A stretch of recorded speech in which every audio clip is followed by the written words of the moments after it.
Yes. Good morning everyone. Welcome to day four session.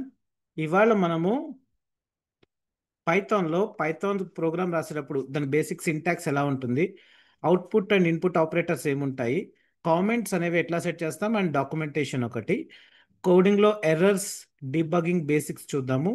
అలాగే PEP అంటాం, Python style guide version 8 overview చూద్దాము. అలాగే navigation Python in interactive cell అంటే navigating అంటే ఏం లేదు, జస్ట్ అందులోకి మూవ్ అవడం. ఇంటరాక్టివ్ షెల్ తోటి వర్క్ చేయడం ఎలాగా అన్నది చూద్దాం మనం. ఓకేనా?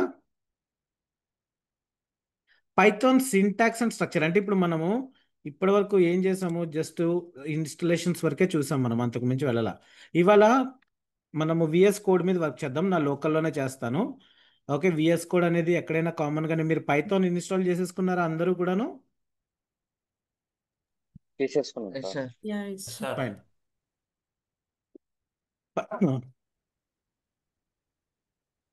మీ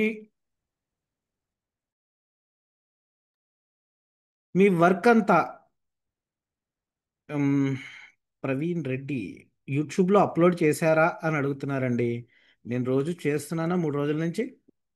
ఎవరు చూడట్లేదు, నేను చూస్తున్నాను. ఎంతమంది అసలు ఫాలో అవుతున్నారు? మనం అక్కడ నేను ఎలాగో ఇంకా నెక్స్ట్ వీక్ నుంచి అక్కడ చేయను, కానీ అట్లా అట్లీస్ట్ ఒక వ్యూస్ అది ప్రకారం చూసినా, లైక్స్ ప్రకారం చూసినా ఎంతమంది ఉన్నారని చూస్తే తిప్పి తిప్పి కొడితే 6 లైక్సే వచ్చాయి.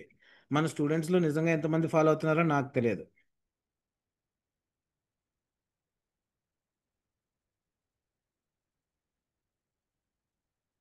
ప్రాక్టీస్కి ఫోల్డర్ పెడతానండి.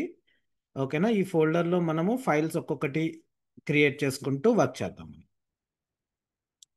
ఓకేనా? ఇక్కడికి వచ్చి మనం ఏం చేయాలంటే, ఎక్కడ మన పైథాన్ వర్కింగ్ చేద్దాం అనుకుంటున్నామో ఆ ఫోల్డర్ ఓపెన్ చేయండి. ఆల్ టుగెదర్ అంతా ఒక చోటే ఉండేలాగా మనం పెట్టుకున్నాము అంటే ఓకేనా. ఇప్పుడు ఇక్కడ చూస్తే ప్రాక్టీస్ ఫోల్డర్ ఓపెన్ అయ్యింది చూడండి. ఇక్కడ మీరు ఒక్కొక్క ఫైల్ యాడ్ చేసుకుంటూ వెళ్ళొచ్చు. సపోజ్ నేను యాప్.py అని చెప్పి ఒక ఫైల్ పెట్టా, ఏదో ఒక నేమ్ ఇచ్చుకోవచ్చు. రన్ చేసేటప్పుడు ఆ ఫైల్ నేమ్ తోటి రన్ చేయాలన్నమాట మనం. ఓకేనా? మీరు పెద్దది చిన్నది చేసుకోవాలంటే కంట్రోల్+ ఇట్లా చేయొచ్చు. కంట్రోల్ మైనస్ అంటే చిన్నది ఉంటుంది, చిన్నది అవుతుంది. ఈ గీతలు గీకండి నా స్క్రీన్ మీద. ఆ డిఫాల్ట్ ఆప్షన్ పోయింది, ఎందుకది? బాలకృష్ణ మీరేనా?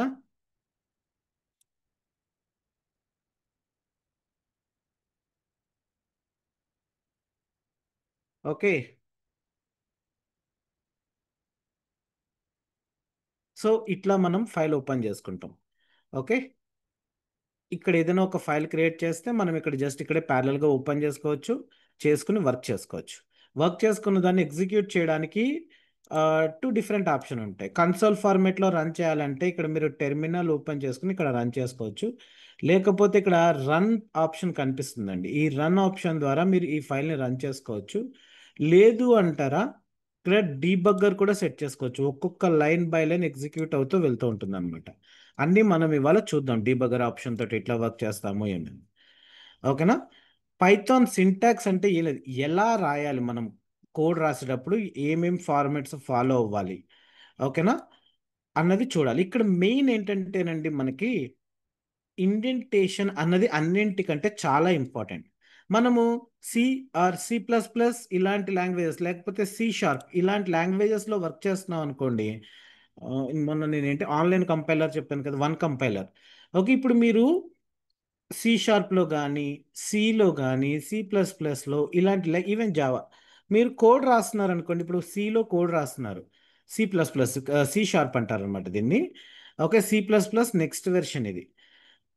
తర్వాత పైథాన్లో కోడ్ రాస్తున్నారు.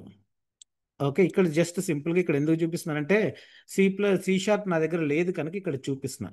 ఇక్కడ బ్రాకెట్స్ అండి ఇంపార్టెంట్ ఇక్కడికి వచ్చేసరికి అనమాట. బ్రాకెట్స్ ద్వారా మీరు ఒక్కొక్క బ్లాక్ని సెపరేట్ చేస్తూ ఉంటారు. 2 మెథడ్స్ రాస్తున్నారంటే ఇక్కడ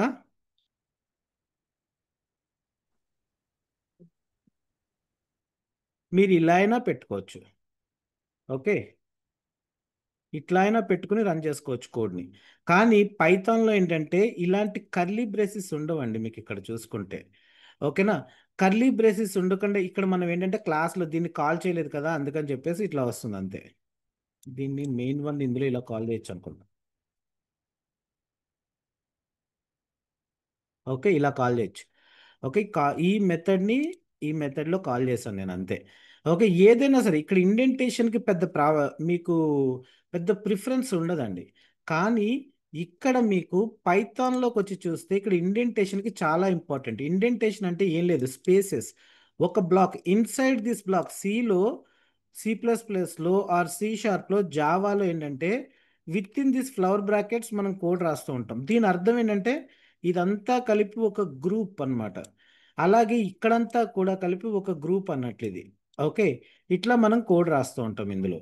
అయితే ఇక్కడ మీరు ఇండెంటేషన్ని పట్టించుకోవాల్సిన అవసరం లేదు. ఓకే, మీరు ఎలా అయినా రాసుకుంటూ వెళ్ళొచ్చు. కానీ పైథాన్లోకి వచ్చేసరికి మాత్రం ఇండెంటేషన్కి చాలా ఇంపార్టెన్స్ ఉంటుందన్నమాట. మనం చాలా జాగ్రత్తగా రాయాలి. ఓకే, అంటే ఇప్పుడు మీరు ఏదైనా ఒక సింపుల్ కోడ్ మన దాంట్లో రాసేసుకుందాం. పైథాన్ వచ్చి ఇక్కడ రాస్తాను చూడండి. ఓకేనా? ఇప్పుడు ఒక వాల్యూ ఏదైనా మీరు చెక్ చేయాలి అని చెప్పి అనుకున్నారనుకోండి.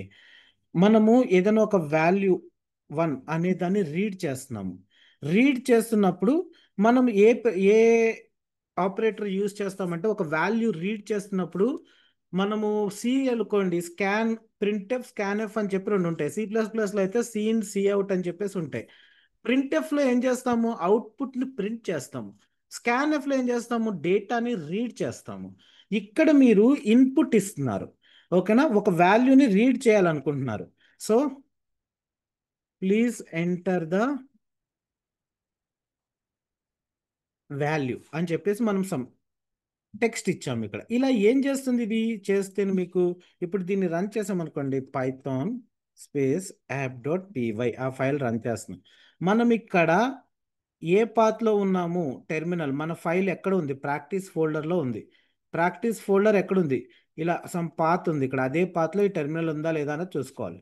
ఓకే, 5 అని చెప్పి నేను సప్లై చేశాను. ఆ ఫర్దర్ నేను ఏమీ చేయలేదు కనుక జస్ట్ తీసుకుని వదిలేసింది ఇన్పుట్ వాల్యూ. ఇప్పుడు నేను ఈ వాల్యూ తోటి సంథింగ్ ఏదైనా చేద్దామని చెప్పి అనుకున్నాను. అయితే ఇక్కడ ఒక విషయం ఉంటుందండి, టైప్ కాస్టింగ్. మోస్ట్లీ రేపు వస్తుంది మీకు. మీరు టెక్స్ట్ టైప్ ఆఫ్ వాల్యూస్ని రీడ్ చేస్తున్నారు అనుకోండి, అప్పుడు ఇది ఓకే. ఎందుకంటే ఈ ఇన్పుట్ నుంచి మీరు ఒక వాల్యూ ఇక్కడ సప్లై చేశారు. ఇక్కడ 5 అని సప్లై చేయండి, లేకపోతే XYZ అని చెప్పి సప్లై చేయండి. ఈ ఇందులోకి అసైన్ అయ్యే వాల్యూ టైప్ వచ్చి స్ట్రింగ్ కింద తీసుకుంటుందండి అది. ఓకేనా? అందుకని మనం ఏం చేయాలంటే దీన్ని టైప్ కన్వర్షన్ అంటారు అనమాట. టైప్ కన్వర్షన్ అంటే ఏంటంటే ఒక టైప్ ఆఫ్ వాల్యూని ఇంకొక టైప్లోకి మార్చుకోవడం. మనం ఇప్పుడు ఇక్కడ మార్చుకుంటున్న వాల్యూ నేను యాక్చువల్గా 5 సప్లై చేశా. నిన్న గుర్తుందా మీకు, రెండు వాల్యూస్ తీసుకుని కన్కాటినేట్ చేస్తే 1540 అని చెప్పి వీటిని కన్కాటినేట్ చేస్తే 1540 అని ఇలా వచ్చింది. గుర్తుందా? అవును సార్. ఓకే, ఇది ఎందుకు వచ్చింది? ఈ వాల్యూస్ నది ఒక స్ట్రింగ్ కింద ట్రీట్ చేసి ఆ స్ట్రింగ్స్ ని జాయిన్ చేసి పడేసింది అంతే, యాడ్ చేయలేదు, వాల్యూస్ ని యాడ్ చేయలా. ఓకే, అందుకని మనం ఏం చేసాం, తర్వాత ఫ్లోట్లోకి మార్చాం. ఫ్లోట్లోకి మార్చుకోవచ్చు, ఇంటీజర్లోకి మార్చుకోవచ్చు, ఎలా అయినా మార్చుకోండి. ఓకే, ఇప్పుడు ఇది వాల్యూ అనేది ఇంటీజర్ టైప్లోకి అయిపోతుంది అనమాట. చూడండి, ఇక్కడ వాల్యూ 1 ఇంటీజర్. అదే మీరు ఇక్కడ ఇంటీజర్లోకి పెట్టలేదు అంటే స్ట్రింగ్ టైప్లో ఉంటుంది. ఓకేనా? మనం C++లో చేసినట్లుగా ముందర ఇంటూ ఇలా చేయాల్సిన అవసరం లేదు, అలా ఉండదు అసలు. ఇక్కడ మీరు అసైన్ చేసిన వాల్యూని బట్టి దీన్ని వేరియబుల్ అంటారు అనమాట.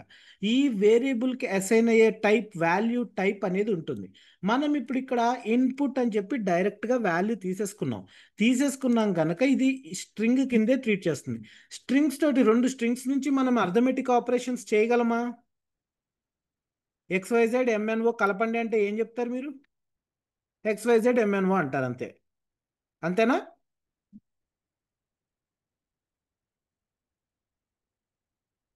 అంతేనా కదా? Yes sir. ఇప్పుడు ఇక్కడ నేను ఈ కోడ్ని వ్యాలిడేట్ చేద్దామని చెప్పి అనుకుంటున్నా. ఏమనుకుంటున్నానంటే ఇప్పుడు నాకు వచ్చిన ఈ వాల్యూ 1 అనేది greater than or less than something ఏదో నేను కండిషన్ రాస్తున్నాను నేను. ఓకే, ఈ condition under the block content start అయ్యేటప్పుడు మీరు ఇలా కోలన్ తోటి స్టార్ట్ చేయాలన్నమాట. ఇక్కడి నుంచి సంథింగ్ ఏదో మీరు ఒక కండిషన్ రాద్దామని చెప్పి అనుకుంటున్నారు. ఏమని చెప్దాం, ఏదో బ్లాక్లో ఉన్న కంటెంట్ ఏదో ప్రింట్ చేద్దామని చెప్పి అనుకుంటున్నారు అనుకోండి. X వాల్యూ, సారీ ఎక్స్ కాదు ఇది ఏంటిది, val1 వాల్యూ, లేకపోతే ఒక పని చేద్దాం, దరిద్రంగా ఉంది వాల్యూ అని ఉంటే, supplied value is less than 5 అంటాడు. ఓకే, అంటే ఏంటి, ఇక్కడ మీరు సప్లై చేస్తున్న వాల్యూ లెస్ దాన్ 5, ఇది ఇక్కడ ఏంటి కండిషన్ చెక్ చేస్తున్నాం మనం, ఒక వాల్యూని కండిషన్ చెక్ చేయమని చెప్పింది. ఇప్పుడు మీరు సప్లై చేసిన వాల్యూ ఎంత, 5 కంటే తక్కువగా ఉంటే లెస్ దాన్ 5 అని చెప్పి చేయమని చెప్పాను. ఓకేనా, సో ఇంకా నేను కండిషన్ పెడదాం, చెక్ చేద్దాం అనుకుంటున్నాను. Okay, if X is less than 3, okay, X X కాదు, ఈ వాల్యూ 1 ఈజ్ లెస్ దాన్ 3, నాకేం జరగాలి, ప్రింట్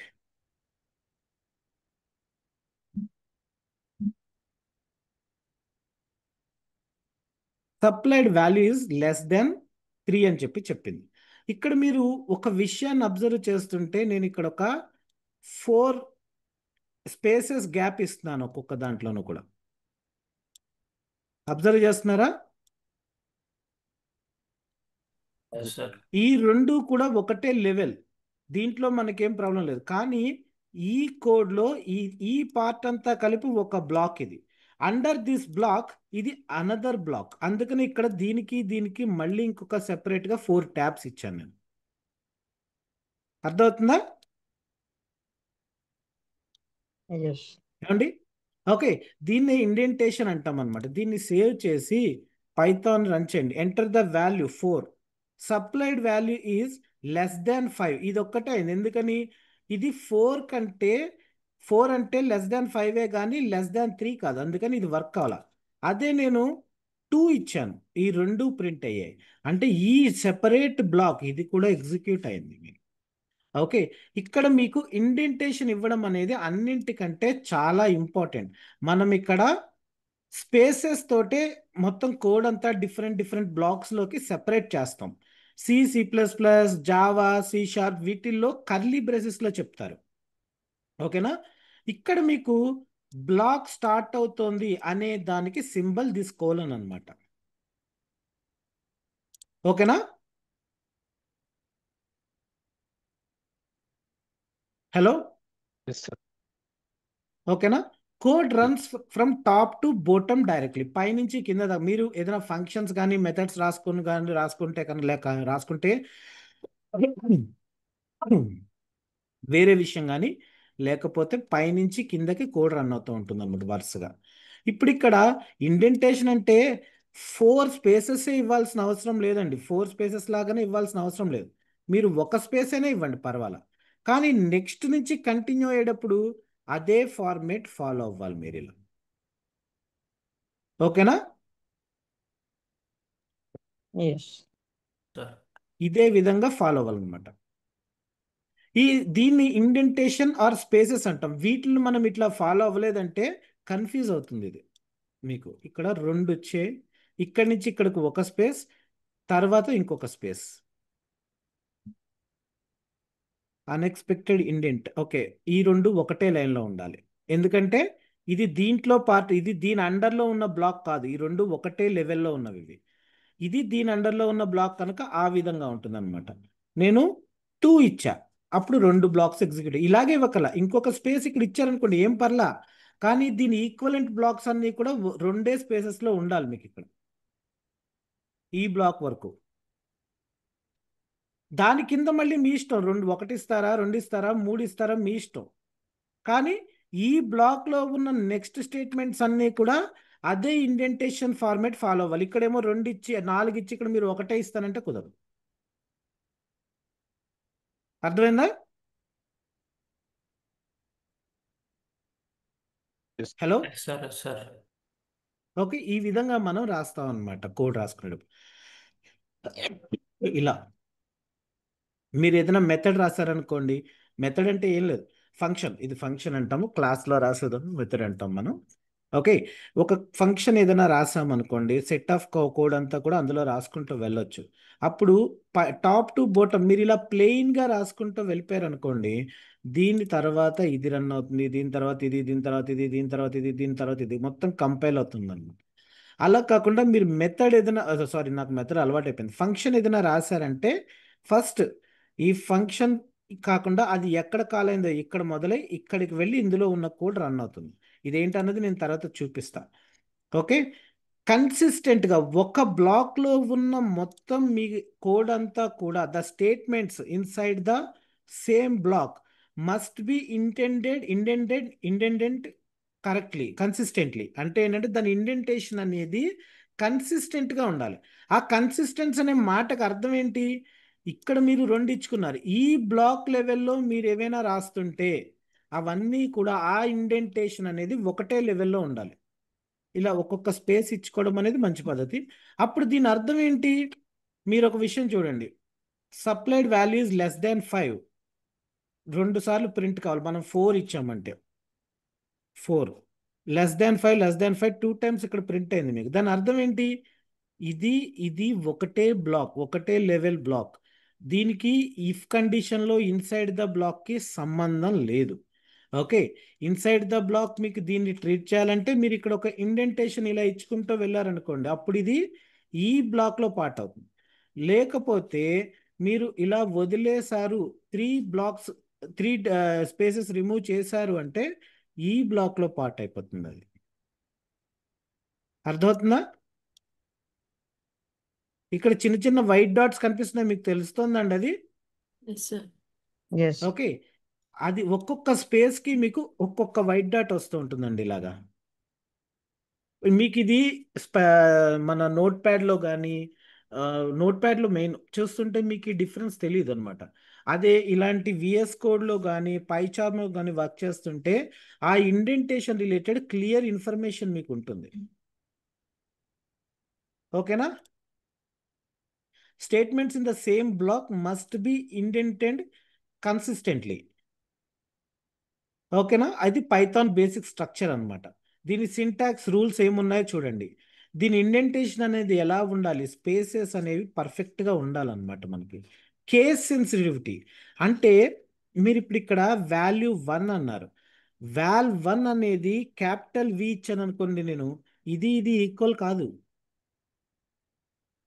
అర్థమైందా? స్పెల్లింగ్ సేమ్ అయినంత మాత్రాన ఇది ఈక్వల్ కాదండి. ఇది సెపరేట్, ఇది సెపరేట్. నేను రీడ్ చేసేటప్పుడు ఇక్కడ వేరియబుల్ నేమ్ వి క్యాపిటల్ ఇచ్చాను అనుకోండి, ఎస్, అప్పుడు సేమ్. అప్పుడు కింద గొడవ చేస్తాయి. ఇదిగో చూడండి, కింద ఏమంటుంది, ఇదిగో ఆ వాల్ 1 లేదురా బాబు నువ్వు ఇలా ఇచ్చే ఉంటుంది. కేస్ సెన్సిటివిటీ అన్ని చోట్ల సేమ్ చక్కగా అదే ఫాలో అవ్వాలి మనం. అలా అలాగే C++లో మనం ఒక స్టేట్మెంట్ని ఎలా ఎండ్ చేస్తాము? సెమీకోలన్ తోటి ఎండ్ చేస్తాం, అవునా? అంటే మీలో కొంతమందికి అవగాహన లేకపోవచ్చు, C++ ముట్టుకుని ఉండకపోవచ్చు, నేను కాదనట్లేదు. బట్ ఏంటంటే జస్ట్ కంపేర్ చేసుకుంటూ నేర్చుకుంటారని చెప్పేసి ఆ పాయింట్ రైజ్ చేస్తున్నాను నేను, అంతే, అంతకుమించి ఇంకేం లేదు. ఓకే, ఇక్కడ సెమీకోలన్ తోటి ఎండ్ అవ్వాలి. అలాగే ఒక బ్లాక్ స్టార్ట్ అవుతుంది అంటే కోలన్ తోటి దాన్ని మనం ఇండికేట్ చేయాలి. అంటే ఇప్పుడు ఇక్కడ వాల్ 1 ఇక్కడి నుంచి ఒక బ్లాక్ స్టార్ట్ అవుతుంది, ఇదంతా కూడా ఈ బ్లాక్లో భాగం, ఇదంతా కూడా ఇది బ్లాక్ అనేది కోలన్ తోటి స్టార్ట్ చేస్తాం. అలాగే ఇదంతా కలిపి ఒక బ్లాక్, ఇక్కడంతా కూడా మీరు కోలన్ తోటి దీన్ని స్టార్ట్ చేసేయాలి. ఓకేనా? Okay. అలాగే ఇంపార్టెంట్ ఏమైనా యూజర్కి ఇన్ఫర్మేషన్ ఇవ్వాలి అంటే మీరు హ్యాష్ ట్యాగ్ యూజ్ చేయాలన్నమాట. హ్యాష్ ఏదైనా ఒక కామెంట్ ఇవ్వాలి అంటే this is the val1. Okay, ఇది ఎవరి కోసం ఇస్తారు ఈ కామెంట్స్ అంటే మళ్ళీ మనం చూసుకున్నప్పుడు మనకు అర్థం కావడానికైనా మన తర్వాత వాళ్ళు అర్థం చేసుకోవడానికైనా just information about this code snippet అనమాట. ఓకే, ఇది కంపైల్ చేస్తున్నప్పుడు దీన్ని రీడ్ చేయదు, ఇందులో మీకేమి స్పెల్లింగ్ మిస్టేక్స్ ఉండనివ్వండి, ఏదైనా ఉండనివ్వండి, అది మన దాన్ని కంపైలర్ పట్టించుకోదన్నమాట. ఓకేనా? Indentation sensitive, missing or misaligned spaces will cause indentation error. ఈ మిస్సింగ్ ఆర్ మిస్ స్పేస్డ్, ఓకేనా, అవి ఇండెంటేషన్ ఎర్రర్స్ వస్తాయి మీకు. మీరు ఇప్పుడు ఇది తీసేసిన ఎక్కువైపోయింది కానీ, లేకపోతే ఉంచుకోండి, నష్టం లేదు. ఇప్పుడు నేను ఇక్కడ ఇలా ఇచ్చాను, దీన్ని రన్ చేయడానికి ట్రై చేశాను అనుకోండి. Indentation error expected and indented block after if statement in the line 3 0 1 2 3. ఓకేనా?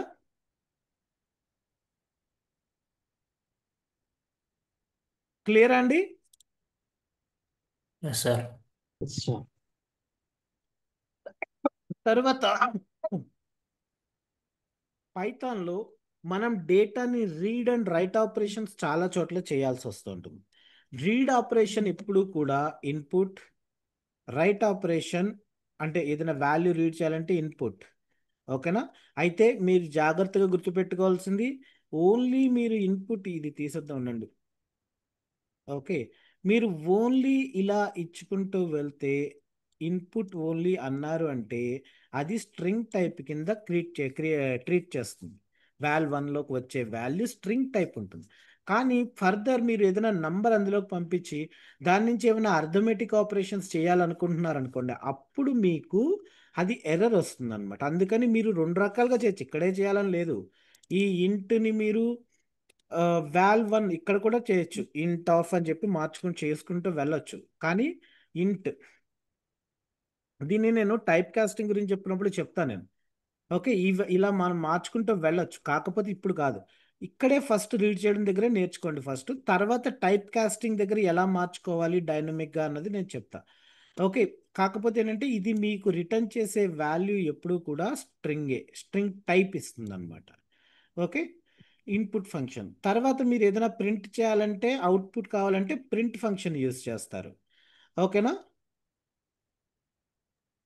ఫార్మేటెడ్ స్ట్రింగ్ అంటే మనం ఆ, మనం ఏదైనా ఒక వాల్యూని ప్రింట్ చేస్తున్నప్పుడు మీరు ఏదైనా కంకాటినేట్ చేయకుండా ఇలా డైరెక్ట్గా ఇలా with in the flower brackets ఈ వాల్యూని కాపీ చేసేయచ్చు అనమాట. ఐ మీన్ ప్రింట్ చేసేయచ్చు ఇట్లాగా with in the flower brackets మనం ఇలా రాసుకుంటూ వెళ్ళొచ్చు. దీన్ని ఫార్మేటెడ్ స్ట్రింగ్ అంటాము, ఫార్మేటెడ్ అవుట్పుట్ స్ట్రింగ్ అంటాము. ఓకే, జస్ట్ సింపుల్ ముందర మీరు రాసే దీన్ని ముందర అవుట్పుట్ ముందర ఎఫ్ అని పెడితే సరిపోతుంది అంతే. ఓకేనా? ఇలాంటి చిన్న చిన్నవన్నీ మీరు ట్రై చేయొచ్చు, చూడండి. ఎగ్జాంపుల్ కూడా ఇస్తాను నేను, చూడండి. అలాగే కామెంట్స్ అండి. కామెంట్స్ అనే దానికి ఏ లాంగ్వేజ్లో అయినా చాలా చాలా ఇంపార్టెంట్ ఉంటుంది. కొన్ని లాంగ్వేజెస్లో కామెంట్స్ ఏమో హ్యాష్ పెడతారు, కొన్ని లాంగ్వేజెస్లో స్లాష్ పెడతారు, కొన్ని లాంగ్వేజెస్లో స్టార్ పెడతారు. ఏదైనా కూడా మనకి ప్రతి లాంగ్వేజ్లోనూ కామెంట్ అనేది చాలా చాలా ఇంపార్టెంట్ కనుక మనం ఇలా హ్యాష్ తోటి డిక్లేర్ చేస్తాం. అది single line comments. Multiple line comments పెట్టాలనుకోండి, మీరు ఇలా అయితే ఇలా పెట్టుకుంటూ వెళ్ళాలి. ఇది ఒక పద్ధతి. సింగిల్ లైన్ కామెంట్స్ అనమాట. హ్యాష్ కమాండ్ యూస్ చేస్తాం, హ్యాష్ కీవర్డ్ యూస్ చేస్తాం. ఓకే, మల్టీ లైన్ కామెంట్స్ అయితే కనుక double quotes or single quotes use చేయొచ్చు. ఇట్లా ఇప్పుడు మీకు ఇట్లా కావాలనుకోండి, డబుల్ కోట్స్ 3 వరుస డబుల్ కోట్స్ రాసుకుంటూ వెళ్తారు మీరు. అది ఎండ్ అయ్యే దగ్గర మీరు ఏం చేస్తారంటే ఇక్కడ మళ్ళీ 3 డబుల్ కోట్స్ రాస్తారు ఇట్లా. అంటే దీని అర్థం ఏంటంటే దీని కింద ఉన్నవన్నీ కూడా కామెంట్స్ అని అర్థం. డబుల్ కోట్స్ అవసరంలా, సింగిల్ కోట్స్ కూడా పెట్టుకోవచ్చు మీరు. అప్పుడు సింగిల్ కోట్ పెట్టుకుంటే సింగిల్ కోట్ తోటే ఎండ్ అవ్వాలి. అర్థమైందా? Yes. అలా. Yes, sir. తర్వాత ఫంక్షన్ డాక్యుమెంటేషన్ డాక్ స్ట్రింగ్ అంటామండి దీన్ని మనము. ఈ డాక్ స్ట్రింగ్ అంటే ఏంటంటే ఏదైనా ఒక ఫంక్షన్లో మీరు ఏదైనా సంథింగ్ ఫంక్షన్ అనేది సంథింగ్ ఏదైనా మీకు రిటర్న్ చేస్తుంది. సపోజ్ మీరు వాల్యూ 1 ఉంది ఇక్కడ మీకు. ఓకే, వాల్యూ 1 రీడ్ చేస్తున్నారు, లేకపోతే సంథింగ్ ఏదో ఆపరేషన్ చేస్తున్నారు మీరు. మనం డిఈఎఫ్ అంటాం. డిఈఎఫ్ అంటే definition of a function. Sum addition చేస్తున్నారు, 2 నెంబర్స్ ఏవో పెట్టుకున్నారు ఇట్లాగా x, y అని చెప్పి. ఓకే, పెట్టుకున్న తర్వాత ఈ ఫంక్షన్లో మీరు ఏం చేద్దాం అనుకుంటున్నారంటే, అంటే ఇప్పుడు ఇక్కడ టెర్మినేషన్ కోలన్ తోటి అవ్వాలి, అందుకని నడుస్తుంది అది, అంతకు మించి ఇంకేలా. ఓకే, ఇక్కడ సంథింగ్ ఏదో ప్రింట్ చేస్తున్నారు, ఇలా సమ్ XYZ ని రిటర్న్ చేస్తారు. ఇక్కడ మీరు ఏం చేస్తారంటే డాక్ స్ట్రింగ్ రాశారు. అంటే మల్టిపుల్ కోట్స్ డబుల్ కోట్స్ మధ్య త్రీ డబుల్ కోట్స్ మధ్యన దిస్ ఈజ్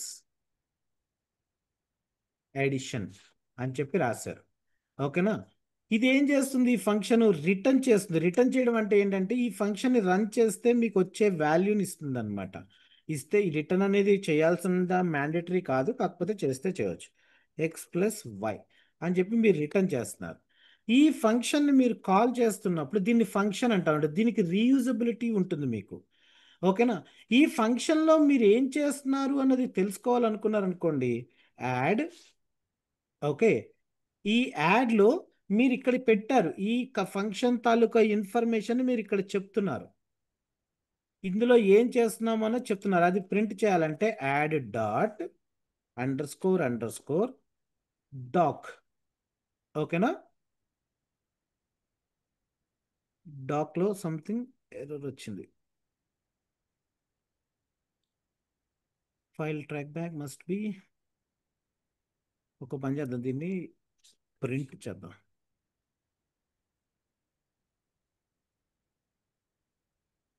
ఓకే, ఇది ఏం చేస్తుంది అన్నది చెప్తోంది మీకు. This is addition. అది ఎక్కడి నుంచి వచ్చింది? మీరు ఈ డాక్యుమెంట్ స్ట్రింగ్లో పెట్టుకున్నారు దీన్ని. ఓకే, ఈ డాక్యుమెంట్ స్ట్రింగ్లో ఎడిషన్ చేస్తున్నారు మీరు అన్నది మీరు ఇక్కడ చెప్పారు. ఇదేమి గాలిలోంచి రాలా, మీరు ఏం చేశారు? ఇక్కడ చెప్పారు దీన్ని.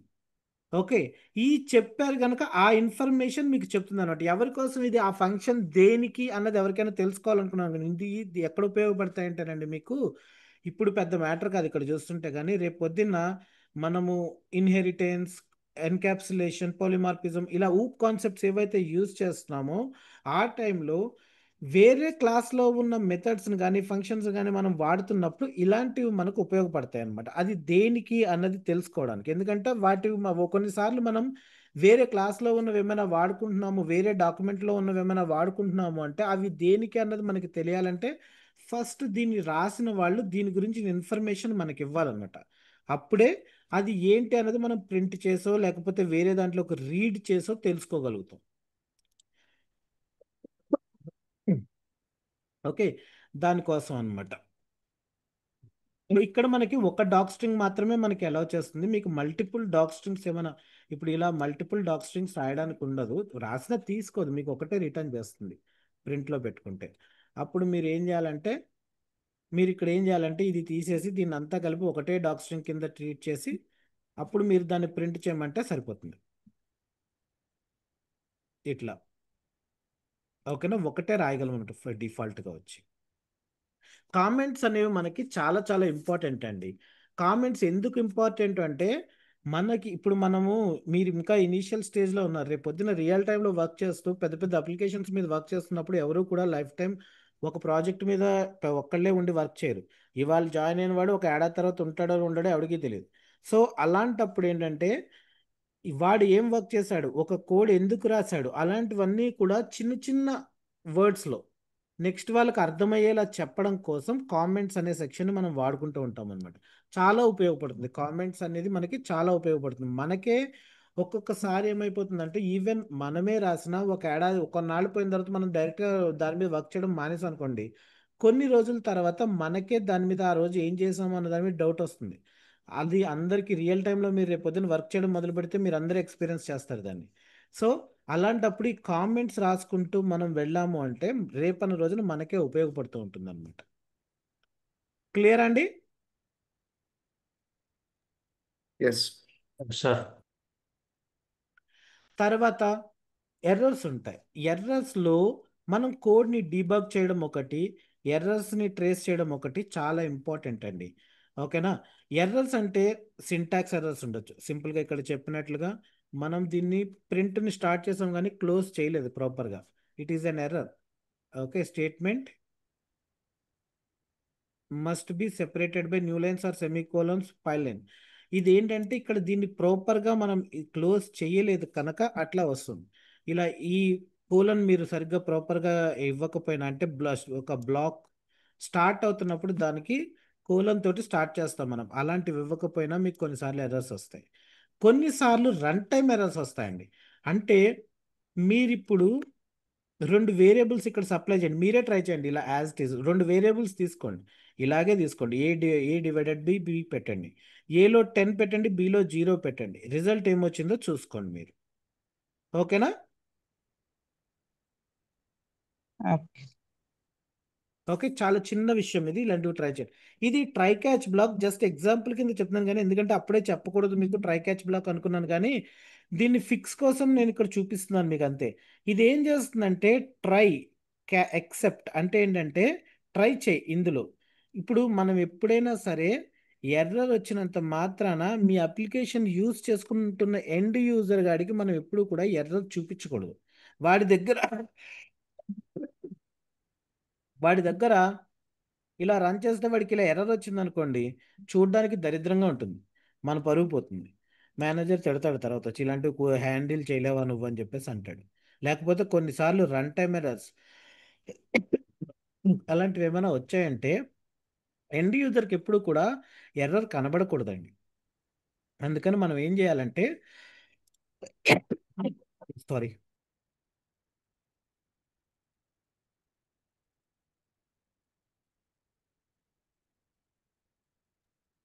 ఎక్సెప్షన్ హ్యాండ్లింగ్ అంటారు అనమాట.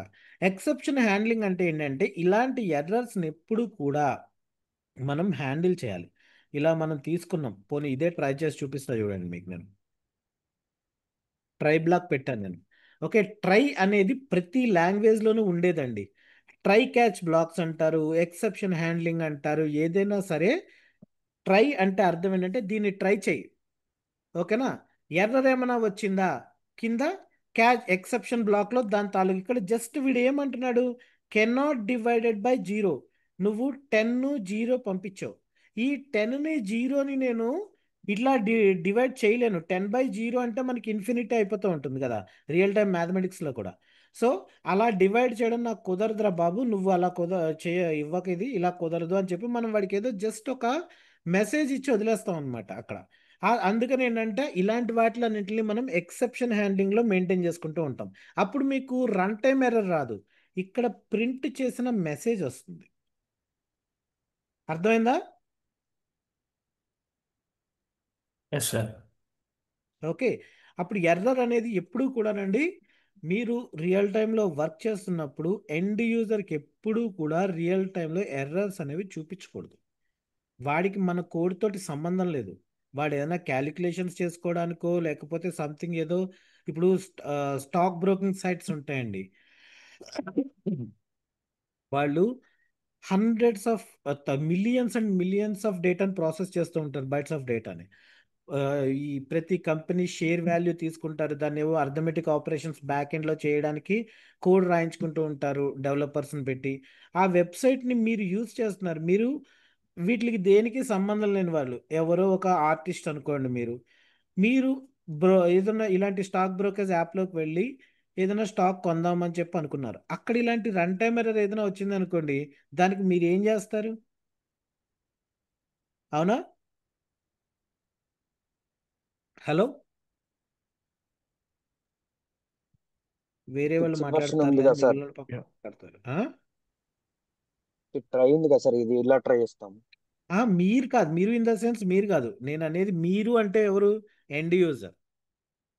ఓకే, మీరు ఏం చేస్తారు? ఏవి చేయలేరు, ఎర్రర్ వస్తే చూస్తూ ఊరుకోవడం తప్ప. అందుకని ఎండ్ యూజర్కి మనం ఏదో ఒక ఇన్ఫర్మేషన్ ఇవ్వాలి. అరే బాబు, నువ్వు అలా ఇవ్వకూడదు, వాల్యూ సెట్ లిస్ట్ అలా చెప్పావంటే ఓకే రైట్, ఇలా నేను 10 0 అని ఇవ్వకూడదు అనమాట నేనని చెప్పి వాళ్ళు కనీసం మార్చుకుంటారు దాన్ని.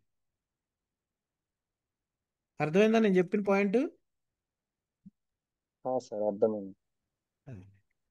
ఓకే, తర్వాత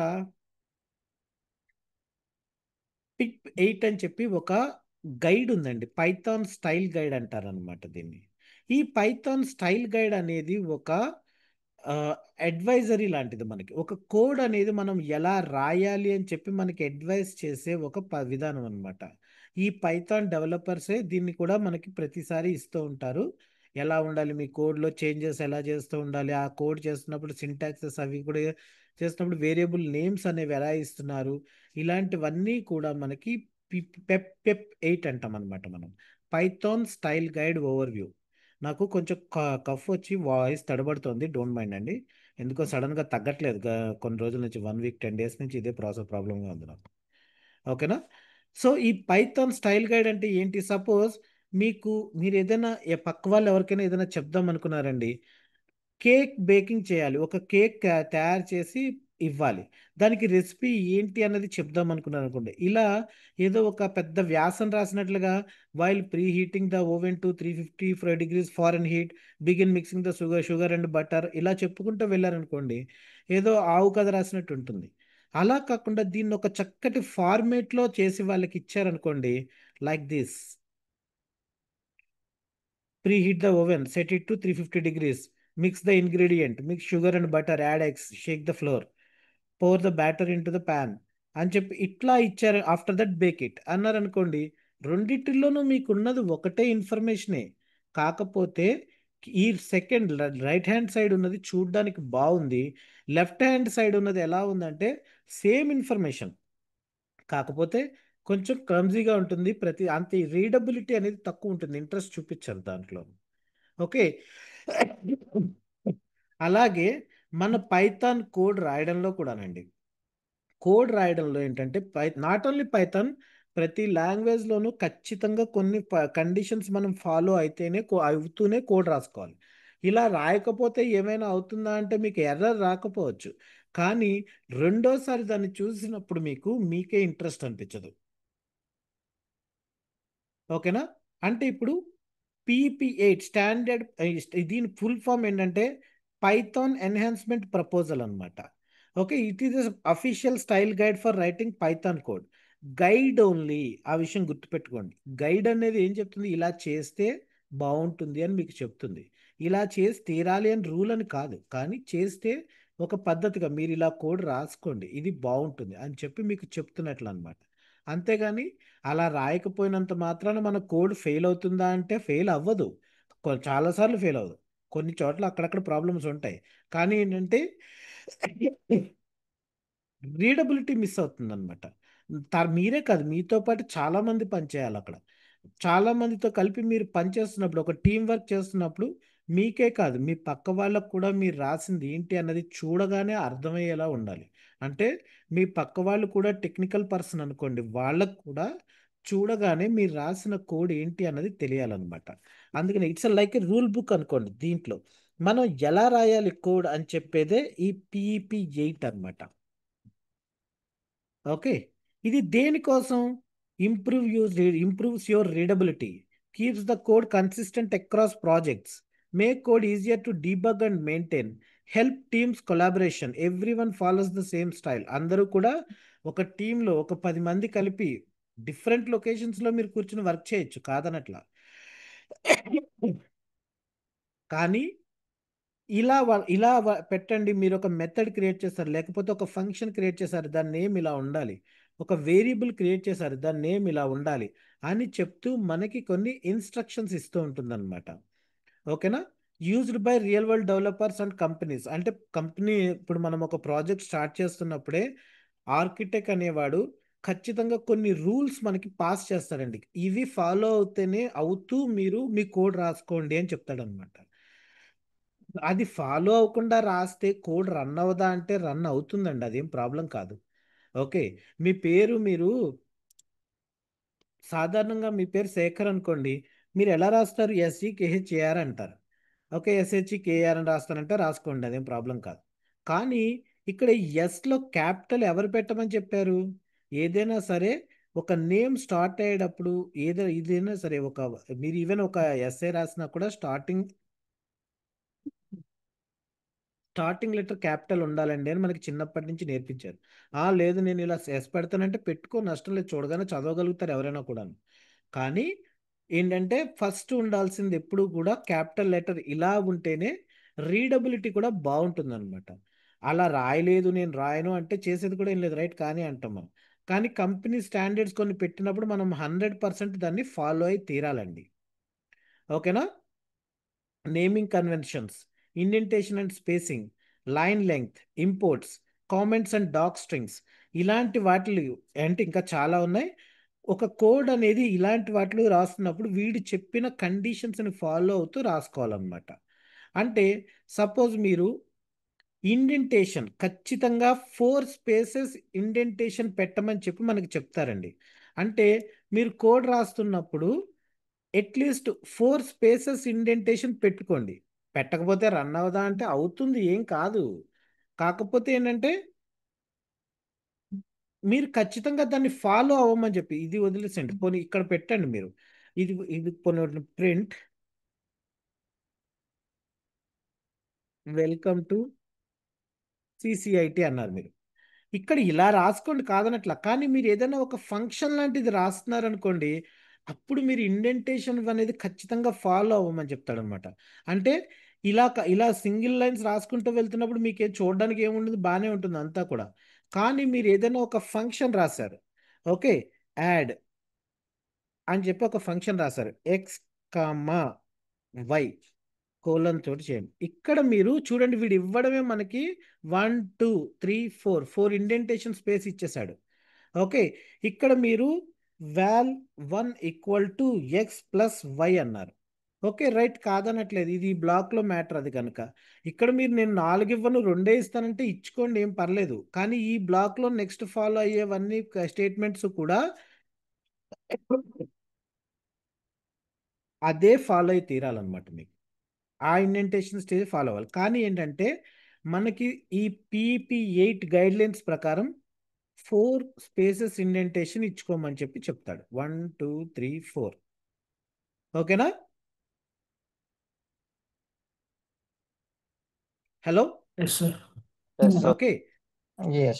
అది రాయకపోతే అంటే ఇక్కడ incorrect in the sense inconsistency ఇక్కడ మెయిన్ ప్రాబ్లం. ఇలా రాయి కాదనట్లా రన్ అవుతుంది, నష్టమేం లేదు. కానీ ఇన్కన్సిస్టెన్సీ ఇలా రాయడం వల్ల నువ్వు కొన్ని స్టాండర్డ్స్ని ఈ PEP8 గైడ్లో ఉండే కొన్ని కండిషన్స్ని వైలేట్ చేస్తున్నావు. కానీ దానివల్ల నీ కోడ్ ఏం రన్ అయిపోకుండా ఆగిపోదు, రన్ అవుతుంది.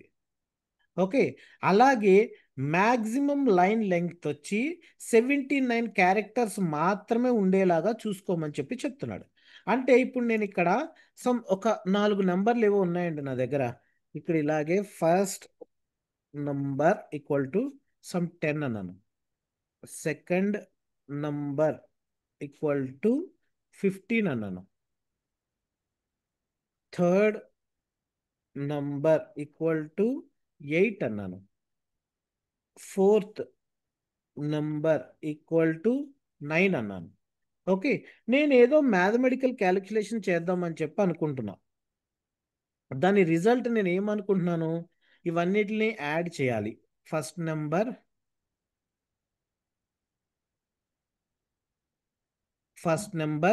Plus second number.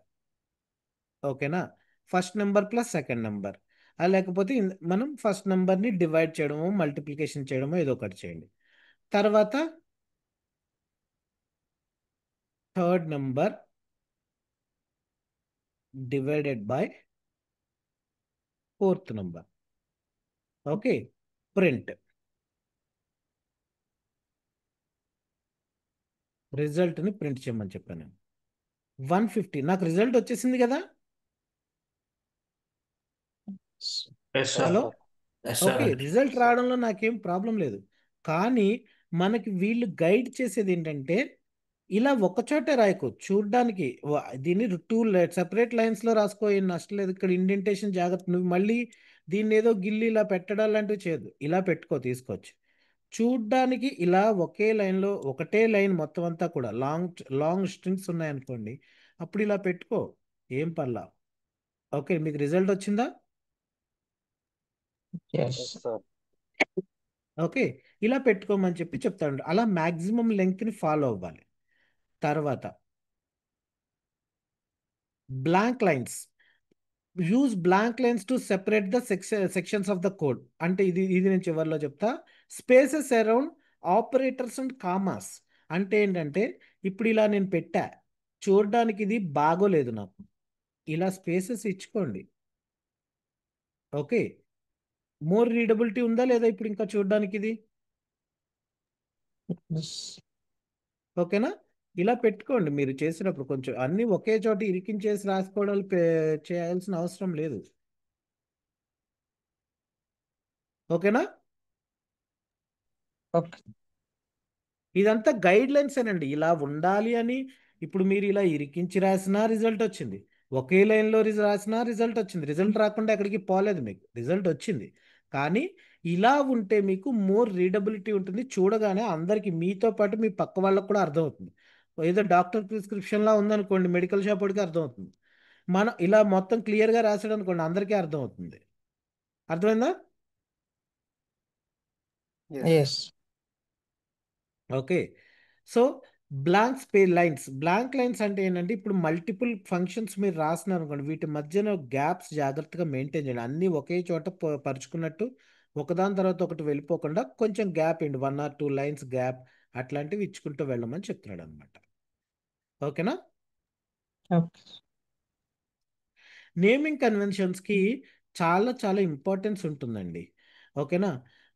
Camel case, pascal case ఇలా కొంతమంది రాసుకుంటూ ఉంటారనమాట. ఇప్పుడు ఫస్ట్ నంబర్ అని చెప్పి ఉందనుకోండి, వేరియబుల్స్ లాంటి వాటిల్ని మీరు లోయర్ కేస్లోనే రాయమంటారు. అది ఏ లాంగ్వేజ్లో అయినా ఉంటుందండి, .NET, జావా, పైథాన్ ఎక్కడైనా కానివ్వండి. ఇప్పుడు it is a variable. Variable అంటే ఏంటనేది రేపు మాట్లాడుకుంటాం. మనం వాల్యూస్ని రీడ్ చేసి స్టోర్ చేసుకోవడానికి ఉండే చిన్న చిన్న మెమరీ యూనిట్స్ ఇవి. ఓకే. ఫస్ట్ నెంబర్ ఈ రెండు కూడా 2 డిఫరెంట్ వర్డ్స్, అవునా? ఫస్ట్ ఒక వర్డ్, సెకండ్ నంబర్ ఒక వర్డ్, ఈ రెండు కూడా. ఈ రెండిటిని కలిపి ఫస్ట్ నెంబర్ అని చెప్పి మీరు ఒక వేరియబుల్ నేమ్ ఇచ్చారు. దీన్ని ఇలా ఇచ్చేయడం కంటే అండర్ స్కోర్తో కానీ, లేకపోతే వేరే మెయిన్ వచ్చి అండర్ స్కోరే, ఇలా ఏదైనా ఆ, ఒక స్పెషల్ క్యారెక్టర్ తోటి దాన్ని డివైడ్ చేయి. ఓకే. అలా అండర్ స్కోర్ ఇక్కడే కాదు, వేరియబుల్ కాదు, మీరు రేపు ఏదైనా ఒక function name, definition, adding numbers అని ఇలా ఇచ్చారనుకోండి, ఇలా ఇవ్వడం కంటే ఈ యాడింగ్లో కూడా ఇలా పెట్టుకో బాబు, నీకు చూడగానే బాగుంటుంది అని చెప్పి మనకి చెప్తున్నారు అనమాట. అర్థమైందా? Yes sir. ఓకే. అంటే ఇలా రాయకపోతే మీకు రిజల్ట్ రాదా అంటే వస్తుందండి, అలా ఏమి లేదు, దానికి దీనికి సంబంధం లేదు. కానీ రీడబిలిటీ ఉండాలండి కోడ్ అనే దానికి. ఎందుకంటే కోడ్ మనం hundreds and hundreds of lines of code రాస్తూ ఉంటాం. ఓకే. అంత కోడ్ని మనము మనతో పాటు మన తర్వాత వచ్చి వర్క్ చేసే వాళ్ళకు కూడా మనం రాసేది అర్థమయ్యేలా ఉండాలి. జస్ట్ లైక్ దట్ మనం రాసుకుంటూ వెళ్ళిపోకూడదు అనమాట. ఓకేనా? తర్వాత కాన్స్టెంట్స్ ఉంటాయి, కొన్ని స్పెషల్ వాల్యూస్ ఉంటాయి అక్రాస్ ఇప్పుడు పై వాల్యూస్ 3.14 అనేది ఈ ప్రపంచంలో ఎక్కడైనా కామన్ అది. అలాంటివి కొన్ని మనం పబ్లిక్ వేరియబుల్స్, కాన్స్టెంట్స్ ఇలాంటివి కొన్ని ఉంటాయి అన్నమాట. అలాంటి వాటిని మనం క్యాపిటల్ లెటర్స్లో పెట్టుకుంటూ ఉండాలి. ఇప్పుడు ఒక వాల్యూ ఏదైనా ఉందండి, కలర్ కోడ్స్ ఇలాంటివి ఉంటాయి మనకి. ప్రతి కలర్కి మీరు చూస్తే ఒక కోడ్ ఉంటుంది. ఆ కలర్ కోడ్ని ఏదైనా ఒక వేరియబుల్లో పెట్టుకుని మీరు మెయింటైన్ చేసుకుంటున్నారు అనుకోండి, అది కాన్స్టెంట్. ఒక కలర్ కోడ్ అనేది ఒక కలర్కి ఒక కోడ్ ఉంటుంది, ఆ కోడ్ ఎక్కడ మారదు, వేరే చోట ఎక్కడ వాడుకున్నా అదే కోడ్ వాడతారు. సో అలాంటివి ఏదైనా ఒక వేరియబుల్లోకి రీడ్ చేస్తున్నాం అనుకోండి, వాటిని కంప్లీట్గా క్యాపిటల్ లెటర్స్లోనే పెట్టుకోమని చెప్తారు అన్నమాట. అలాగే పాస్కల్ కేస్ ఉంటుందండి, క్యామిల్ కేస్, పాస్కల్ కేస్ ఇలా ఉంటాయి అన్నమాట. అంటే ఏంటంటే ఇలా ఉంటే ఇది పాస్కల్ కేస్, ఇలా ఉంటే అది క్యామిల్ కేస్. అంటే ఫస్ట్ లెటర్, మీరు ఒక క్లాస్ అంటే ఏంటన్నది నేను తర్వాత చెప్తాను. ఊప్స్ కాన్సెప్ట్ వచ్చినప్పుడు మీకు క్లాస్, ఆబ్జెక్ట్స్, మెథడ్స్ ఇవన్నీ చెప్తూ వెళ్తాను నేను. ఓకే.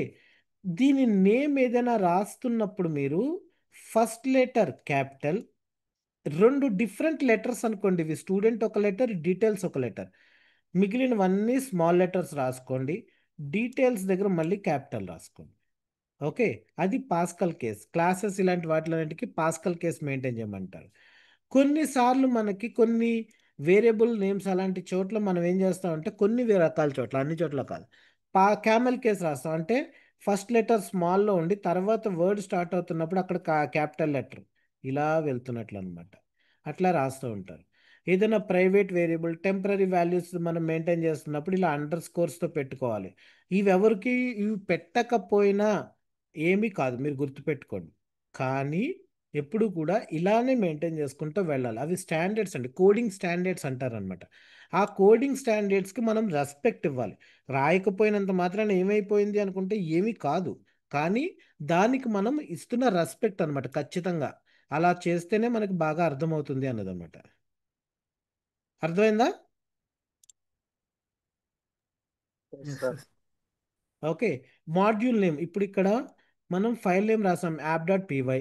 ఇట్లా రాసేటప్పుడు కూడా మీరు ఏదైనా ఇట్టి రెండు రకాల వర్డ్స్ చేస్తూ మీరు మాడ్యూల్ నేమ్ డిఫైన్ చేశారనుకోండి, అంటే ఈ పేజ్ నేమ్ ఇక్కడ ఉంది, ఇక్కడ జస్ట్ యాప్.py, ఇక్కడ మ్యాథమెటికల్ ఆపరేషన్స్ అంటే mathematical_operations.py అలా పెట్టుకోమని చెప్తున్నాను అనమాట. ఇవన్నీ స్టాండర్డ్స్ మనం ఫాలో అవ్వాల్సిందేనండి. ఎందుకంటే మీరు అలా ఫాలో అవ్వలేదంటే మీ మీద ఇంప్రెషన్ తగ్గిపోతుంది. తర్వాత వాళ్ళకి ఫాలో అవ్వకపోయినా నాకు రిజల్ట్ వచ్చేసింది కదా అనుకుంటే అది వేరే విషయం. కానీ మనం ఫాలో అవుతూ చేస్తేనే మనకి వాల్యూ అనేది ఉంటుంది అన్నమాట. ఎస్, వీళ్ళు కోడింగ్ స్టాండర్డ్స్ని ఖచ్చితంగా మెయింటైన్ చేస్తున్నారు అని చెప్పి. క్లియర్ అండి? Yes Yes. సార్. ఓకే. ఏదో అన్నారు ఎవరో, ఎవరిని ఏదైనా అన్నారా? నేను కంటిన్యూ చేయొచ్చా? Continue okay. చేయండి సార్. ఓకే. క్లాస్ డెఫినిషన్స్ ఇది మనం ఆల్రెడీ మాట్లాడామా? రిపీట్ అయింది ఏంటి? ఆ, ఒక్కొక్క క్లాసు ఇక్కడ ఫంక్షన్ స్టార్ట్ అవుతున్నప్పుడు అండి, మీరు ఒక్కొక్క 2 లైన్స్ ఇక్కడ ఇచ్చుకోమని చెప్తున్నాడు అనమాట. అది ఏంటంటే రీడబిలిటీ కోసమే మల్టిపుల్ రాసుకుంటూ వెళ్తున్నప్పుడు మీరు ఇలా రాసేసేయచ్చు, ఏం నష్టం ఉండదు. డెఫ్ 1 ఇదేదో ఒక మెథడ్. ఓకే. ఇక్కడ మీరు ప్రింట్ 1 అన్నారు. రెండోది రాస్తున్నప్పుడు కూడా మీరు ఇలా రాసేస్తాను అంటే కొంపలేం మునిగిపోవు. ఓకే, ఇలా రాసేయచ్చు, కానీ చూడ్డానికి బాగోదు కనుక 2 లైన్స్ ఇలా వదులుకుని రాసుకో, రీడబిలిటీ బాగుంటుంది అని చెప్పి మనకి సజెషన్ అనమాట. ఓకేనా? కామెంట్స్ ఇందాక మనం ఆల్రెడీ చూసాం కదా, కామెంట్స్ అనేవి single line comments, multi line comments ఇట్లాంటివి ఉన్నావు అనమాట. ఇలాంటివి డాక్ స్ట్రింగ్స్ అయినా కూడా వాటిని ప్రాపర్గా మెయింటైన్ చేసుకుంటూ ఉండాలి. ఓకేనా? Okay. ఇప్పుడు నేను ఒక 1 మినిట్ మీ అందరికీ బ్రేక్ ఇస్తున్నాను. అలాగే ఫామ్ ఇస్తున్నాను, గూగుల్ షీట్ ఇస్తున్నాను నేను. ఇమ్మీడియట్గా ఒకసారి అందరూ అది ఫిల్ చేసేయండి. చేసి నాకేమి రిప్లై ఇవ్వక్కర్లేదు, జస్ట్ చేసేయండి చాలు. చాట్ బాక్స్లో పెట్టాను, అందరికీ చూడండి.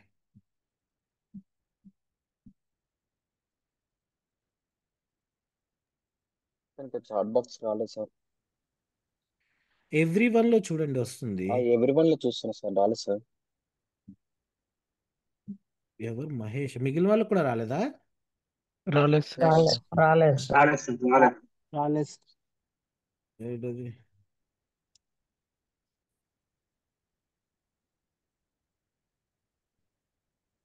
ఇప్పుడు నేను మెసేజ్ పెట్టానే. అప్పుడు వచ్చింది సార్. హ్మ్. చేసేయండి.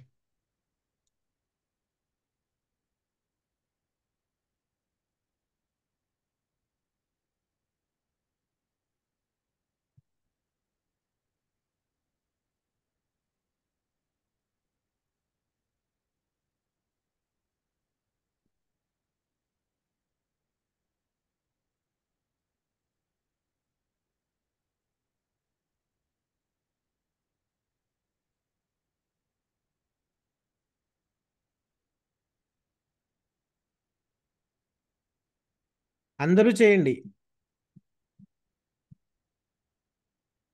మీరు క్లాస్లోనండి మీ వీడియో ఆఫ్ చేసుకుంటూ ఉండాలండి.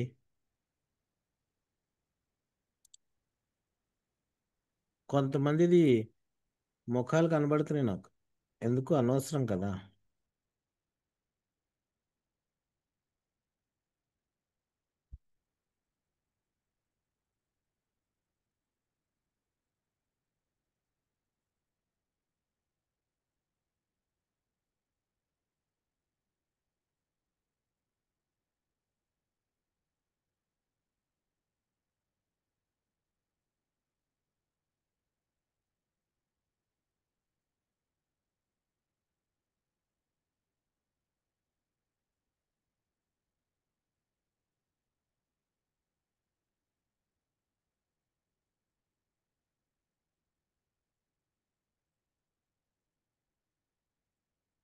ఇంకా చాలా మంది చేయాలి. డన్, ఈ మెసేజ్లు అవసరం లేదని చెప్పానా? ప్రింట్ చేయండి, జస్ట్ టైప్ చేయండి చాలు. నాకు కనబడుతుంది ఇక్కడ, నేను చూస్తున్నాను ఎవరెవరు చేస్తున్నారు అన్నది. ఇవాళ గురువారం, రేపు ఎల్లుండ క్లాస్ అయిన తర్వాత నేను మొత్తం ఫిల్టర్ చేస్తాను ఎవరెవరు రెగ్యులర్గా వచ్చారు. ఓకే, కనీసం 6 డేస్లో 4 డేస్ రెగ్యులర్గా ఉన్న వాళ్ళు నెక్స్ట్ వీక్ నుంచి కంటిన్యూ అవుతారు, మిగిలిన వాళ్ళు ఆగిపోతారు.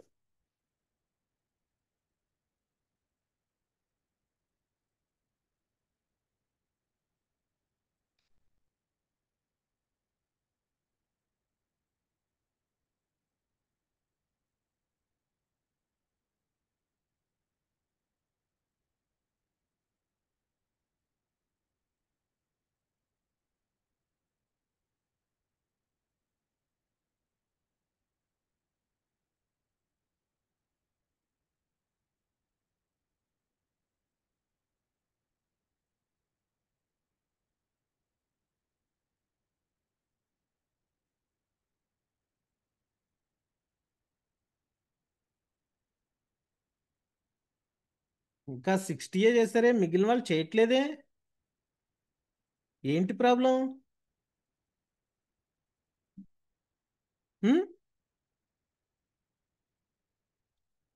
చెయ్యని వాళ్ళు ఒకసారి అన్మ్యూట్ చేసుకుని నాకు చెప్పండి. హలో, నా మాట వినిపిస్తుందా అండి? Yes, sir.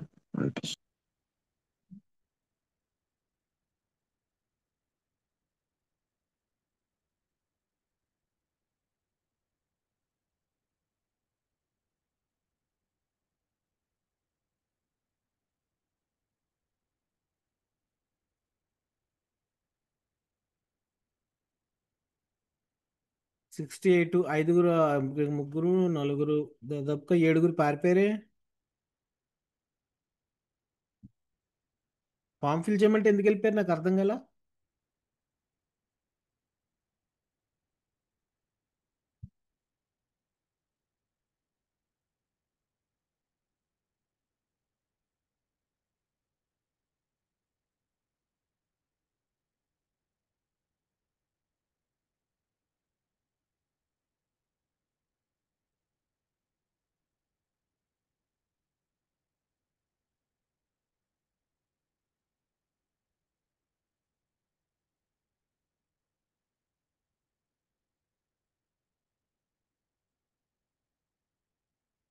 బాబా చెయ్యండి, ఇంకా చాలా మంది చెయ్యాలి.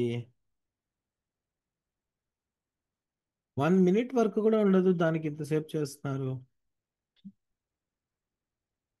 మీ ఇష్టం అండి, చేయకపోతే నేనేమి మిమ్మల్ని బలవంత పెట్టను. కాకపోతే గుర్తుపెట్టుకోండి, నెక్స్ట్ వీక్ నుంచి కంటిన్యూ కారు. మిమ్మల్ని అందరినీ జూమ్ అకౌంట్ క్రియేట్ చేసుకోమని చెప్పాను, చేశారా? Yes, sir. Yes, అందులోనే లాగిన్ Sir. అయ్యారా, సెపరేట్గా అయ్యారా? దాంతోనే లాగిన్ దాంట్లోకెళ్ళి Zoom account is. అయితే ఈ జూమ్ నేను చూడాలి. ఇక్కడ గెస్ట్ అని వస్తుంది మీ పేర్ల దగ్గర, నేను ఇంకా మీరు లాగిన్ అవ్వకపోతే అలా వస్తుందేమో అనుకున్నాను నేను. అవునో కాదో మరి అదేదో చూడాలి అయితే.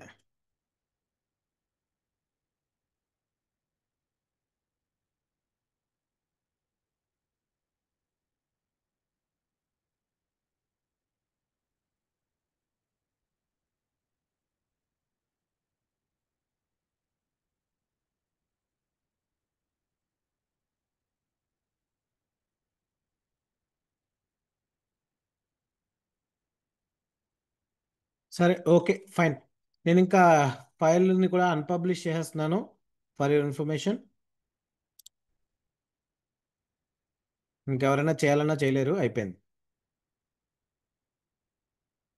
Right, let me start it.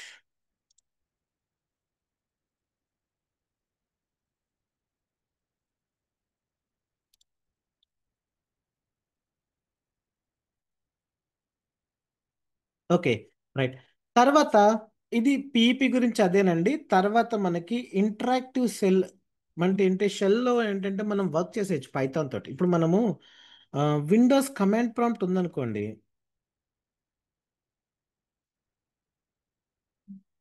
Windows command prompt open చేస్తున్నాను నేను. ఇది కనిపిస్తుందా? Yes. Yes. Yes, sir. Okay, మీ దాంట్లో పైథాన్ ఆల్రెడీ ఇన్స్టాల్ అయిపోయి ఉంటే జస్ట్ పైథాన్ అని చెప్పి మీరు దీన్నే ఇంటరాక్టివ్ షెల్ అంటే ఇదే అన్నమాట. ఇక్కడ మీరు లైన్స్ ఏదైనా కోడ్ స్క్రిప్ట్ ఏదైనా ఫాస్ట్గా రన్ చేసి చెక్ చేసుకోవాలంటే మీరు ఇక్కడ చూసుకోవచ్చు. ఏదైనా అర్థమెటిక్ ఆపరేషన్స్ చేయాలి 3 x 3, లేకపోతే ఏదైనా ప్రింట్ అవ్వాలి. Okay, hello. Yes sir. Okay, ఏదైనా ఒక సమ్ టెక్స్ట్ ఏదైనా మీకు ప్రింట్ అవ్వాలి. ప్రింట్ అవుతున్నప్పుడు సంథింగ్ నాకు ఏదైనా మల్టిపుల్ టైమ్స్ నాకు ఏదైనా ప్రింట్ అవ్వడం ఇలాంటిది ఏదైనా కావాలి. అప్పుడు నేను ఆ ఇంటరాక్టివ్ సెల్ని యూజ్ చేయొచ్చు అనమాట. ఇన్ రేంజ్ 5, ఓకేనా. నాకు ప్రింట్ సిసిఐటి అని చెప్పేసి ఉంటుంది. ఇలా 5 టైమ్స్ నాకు ప్రింట్ అవ్వాలి.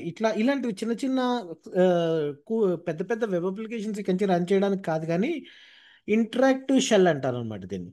ఇక్కడి నుంచి మీరు రన్ చేసుకోవచ్చు. మీ పైథాన్ ఓపెన్ మీరు కమాండ్ ప్రాంప్ట్ కానీ, లేకపోతే ఈవెన్ ఇక్కడ కూడా మీరు ఇప్పుడు బయటకు వచ్చేయాలనుకోండి, క్విట్ అని ఇచ్చేసి ఎంటర్ కొడితే బయటకు వచ్చేస్తారు. మళ్ళీ ఇందులోకి వచ్చిన తర్వాత కంట్రోల్ Z కొట్టి కూడా మీరు ఇలా కంట్రోల్ Z ఇలా పైథాన్లోకి వచ్చి కంట్రోల్ Z ఎంటర్ అని కొట్టి కూడా బయటకు వచ్చేయచ్చు అనమాట. ఓకేనా. ఈ ఇంటరాక్టివ్ షెల్ అనేది దేనికోసం అంటే ఇమీడియట్గా మీరు ఏదైనా చెక్ చేసుకోవాలి, కోడ్ ఏదైనా చేయాలంటే కనుక చేయొచ్చు. ఓకే, దీన్ని REPL అంటారు, read evaluation print and loop. Okay, ఇలాంటివన్నీ చేయొచ్చు అనమాట. ప్రింట్ చేయొచ్చు, లూప్స్ రన్ చేయొచ్చు. ఇప్పుడు చేసారా ఫర్ లూప్ రన్ చేశాను, డేటా రీడ్ చేయడం, రైట్ చేయడం, ఇలాంటివన్నీ కూడా ఇక్కడ చేయొచ్చు. కానీ ఇదేమి పెద్ద పెద్ద అప్లికేషన్స్ రన్ చేయడం కాదు. ఇన్స్టెంట్గా మీరు ఇమ్మీడియట్గా ఏదైనా చెక్ చేసుకుని వర్క్ చేసుకోవాలి దాన్ని అంటే ఈ ఇంటరాక్టివ్ షెల్ యూస్ చేసుకుని చేయొచ్చు. ఈవెన్ హియర్ నావిగేషన్, ఇప్పుడు ఇక్కడ ఏం జరుగుతుంది, టెర్మినల్ అంటే మీ విండోస్ టెర్మినల్, కమాండ్ ప్రాంప్ట్నే ఇవన్నీ యూస్ చేసుకుంటుంది. ఇక్కడ కూడా మీరు పైథాన్, ఓకే, ఇందులోకి వస్తారు, ఇట్లా ఇచ్చుకోవచ్చు. For I in range 5 print. ఇదేంటంటే ఇక్కడ 5 ఎంటర్ చేసిన తర్వాత కోలన్ ఇచ్చామంటే అదే బ్లాక్లో నెక్స్ట్ కంటిన్యూ అవుతోంది అని అర్థం అనమాట.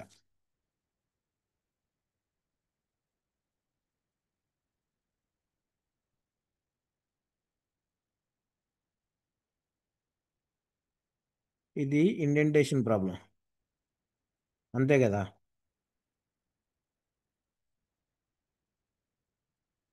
సరే నుండి క్విట్ చేసి మళ్ళీ వస్తాను. నాకు ఇలా ఉంటే నచ్చదు, ఎర్రర్స్ ఎక్కువ ఉంటాయి. పైథాన్ ఇక్కడ కూడా రాసుకోవచ్చు మీరు. ఫర్ ఐ ఇన్ రేంజ్, ఏ రేంజ్లో ఇద్దాం మీరు అనుకుంటున్నారు.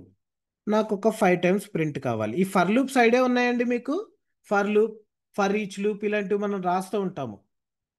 సార్ అసలు కీవర్డ్స్ గురించి అంత ఐడియా లేదు సార్. ఏం ఏదో పర్లేదు, ఉంది. నేను అన్నీ చెప్తాను మీకు. నేను జస్ట్ మామూలుగా అడుగుతున్నా, మీరు ఎంతవరకు ఉన్నారు అనేది అన్నది చూడడం కోసమే అనమాట. అబ్సల్యూట్లీ బిగినర్ సార్ మేము. ఏం పర్లా, రేపు నెక్స్ట్ వీక్ నుంచి మనం ఇంకా ఇంటరాక్టివ్గా మాట్లాడుకుంటాం. మీకు ఇప్పటి వరకు నేను మెటీరియల్ సరిగా ఇవ్వలేదు. ఓకే, ఓన్లీ వీడియో పెట్టి వదిలేస్తున్నా. కానీ నెక్స్ట్ వీక్ నుంచి ఇట్లా ఉండదు మీ అందరికీ. నేను అందుకని ఈ వారం ఎందుకు వదిలేసానంటే జస్ట్ ఓన్లీ మీ ఎవరు వస్తున్నారు చూద్దాము అన్న ఉద్దేశంతో వదిలేసాను అంతే. నెక్స్ట్ వీక్ నుంచి ఇట్లా ఉండదండి, మీకు మొత్తం అంతా కూడా నేను మార్చేస్తాను. కొద్దిగా ఇలా చెప్తే ఓకేనా. బాగుంటుంది అనిపిస్తుంది సార్ నాకు. అంటే కీవర్డ్స్ కానీ ఎప్పుడు వాడతాం, ఎందుకు వాడతాం, ఎన్ని మ్మ్. విధాలుగా వాడచ్చు అనేది అలా. నేను అన్నీ చెప్తా, ఏం పర్లా. ఓకేనా. Okay sir. Okay sir. ఇట్లా ఇక్కడ కూడా రాసుకోవచ్చు మీరు. కొంచెం టైం పడుతుంది. మీకు నేను చెప్పే విధానం బాగానే ఉందా అండి, కంఫర్ట్గానే ఉందా మిగిలిన వాళ్ళకు కూడా? Yes, sir. Yes, sir. Sir చాలా క్లియర్గా ఉంది సార్. ఓకే, సో ఇది చేద్దాం మనం. నేను ఇంకా దీన్ని ఏంటంటే మీది క్లాస్ అయిపోయిన తర్వాత కూర్చొని మెటీరియల్ ప్రిపేర్ చేస్తున్నాను అంట నెమ్మదిగా. నాకు కూడా ఏంటంటే ఇలా మీలాంటి వాళ్ళంతా పక్కన ఉంటే నాకు మోటివేషన్ వస్తుంది. సింగిల్గా కూర్చొని చేయాలి. ఇది వరకు అనుకోండి, నేను యూట్యూబ్ వీడియోస్ ఫస్ట్లో చేసేవాడిని అనమాట. అప్పుడు ఏంటంటే నాకు చాలా ఈ వీడియోస్ చేయాలి, ఇలా చేయాలి, అలా చేయాలని ఇంట్రెస్ట్ తోటి నేను మెటీరియల్ ప్రిపేర్ చేసుకునేవాడిని. తర్వాత వీడియోస్ తగ్గించి బ్యాచ్ స్టార్ట్ చేసిన తర్వాత ఏమైపోయిందంటే మెటీరియల్ మీద ప్రిపేర్ చేస్తుంటే పక్కన ఎవరు లేక అంత మోటివేషన్ రావట్లేదు. అందుకని మీతోటి స్టార్ట్ చేస్తాను. మీకు డైలీ చెప్తూ నేను మెటీరియల్ ప్రిపేర్ చేస్తూ చెప్తాను. నేను ఆ మెటీరియల్ కూడా మీకు షేర్ చేస్తా. కాకపోతే ఏంటంటే నెక్స్ట్ వీక్ నుంచి ఇస్తాను. ఫస్ట్ అసలు మీలో ఎంతమంది నిజంగా ఇంట్రెస్ట్గా ఉన్నారు, టైం పాస్ తోటి వస్తున్నారా, ఇలాంటివన్నీ చూసుకోవాలి కనుక ఒకసారి ఇవ్వలేదు నేను అంతే. ఓకేనా?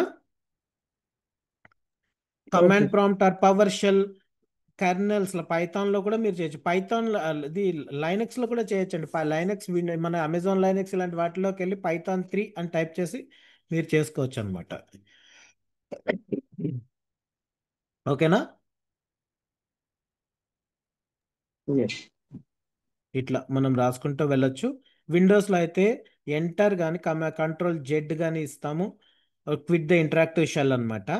Ctrl Z then enter press చేయాలి. మ్యాక్ ఓఎస్లో అయితే Ctrl D. మిగిలిన వాటిలో ఎగ్జిట్, అన్నింటిలోనూ కలిపి ఎగ్జిట్ కానీ క్విట్ కానీ మీకు పనిచేస్తుందండి.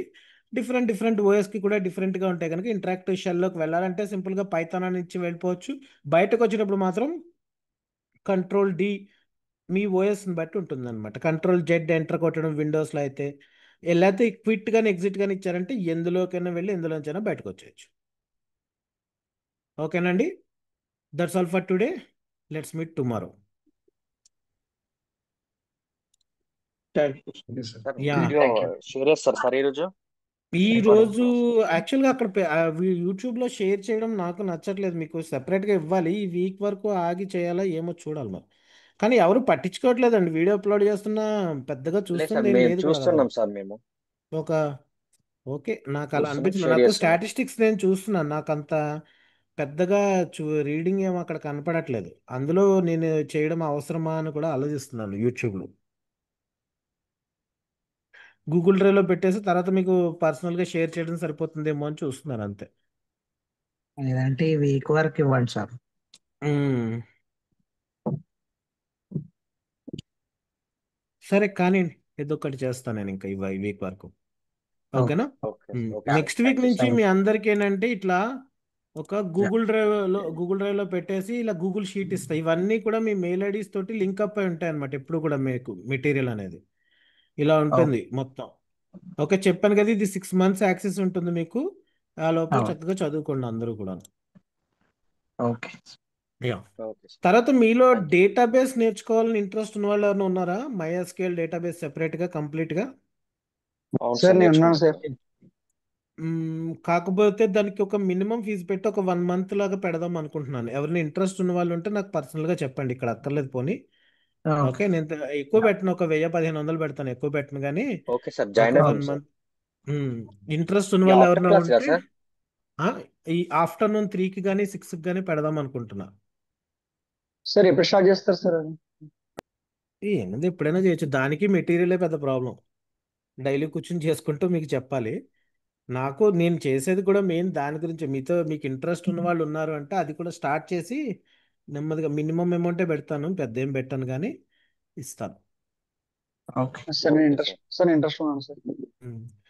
కొంచెం క్లౌడ్ టచ్ ఇస్తూ చెప్దామని చెప్పి అనుకుంటున్నాను. ఎందుకంటే ఇకపై నుంచి డేటాబేస్ ఇవన్నీ కూడా క్లౌడ్లోనే ఎక్కువ ఉంటాయి.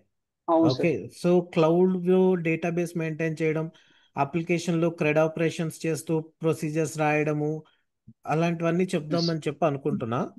ఓకే, సార్, నాకు చెప్తా చిన్న మోస్ట్లీ. Doubt sir. డేటాబేస్ లో నార్మల్ గా మనకు ఫైర్ బేస్ లో రియల్ టైమ్ డేటాబేస్ ఉన్న 5 స్టోర్ డేటాబేస్ ఉంది కదా సార్, ఈ రెండింటి మధ్య తేడా ఏంటి సార్? Fire different. బేసా? అవును సార్. ఫైర్ బేస్ నేను ఎప్పుడు వర్క్ చేయలేదు దాని మీద. ఫైర్ బేస్ అంటే క్యాచీ డేటా మీద వర్క్ మన చేస్తారు. Google sir.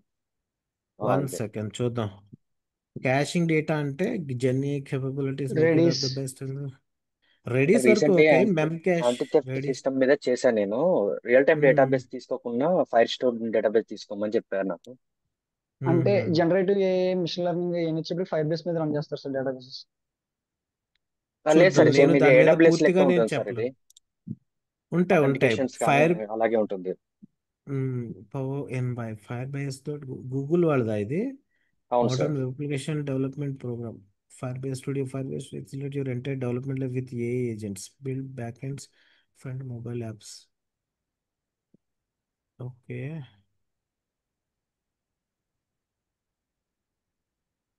ఇది గూగుల్ వాళ్ళు ప్రొవైడ్ చేస్తున్న డేటాబేస్ అనుకుంటుంది. అందుకని అవును, నేను గూగుల్ ఇప్పటివరకు వాళ్ళే సార్ ఇది. ముట్టుకోలేదు దీన్ని. నేను ఏ జీసీపీ రిలేటెడ్ నేను ఎప్పుడు పెద్ద ముట్టుకోలేదు కదా, అందుకని చెప్పి నాకు ఇదేమైనా నో క్యాషింగ్ డేటానా ఎవరైనా అన్నారు?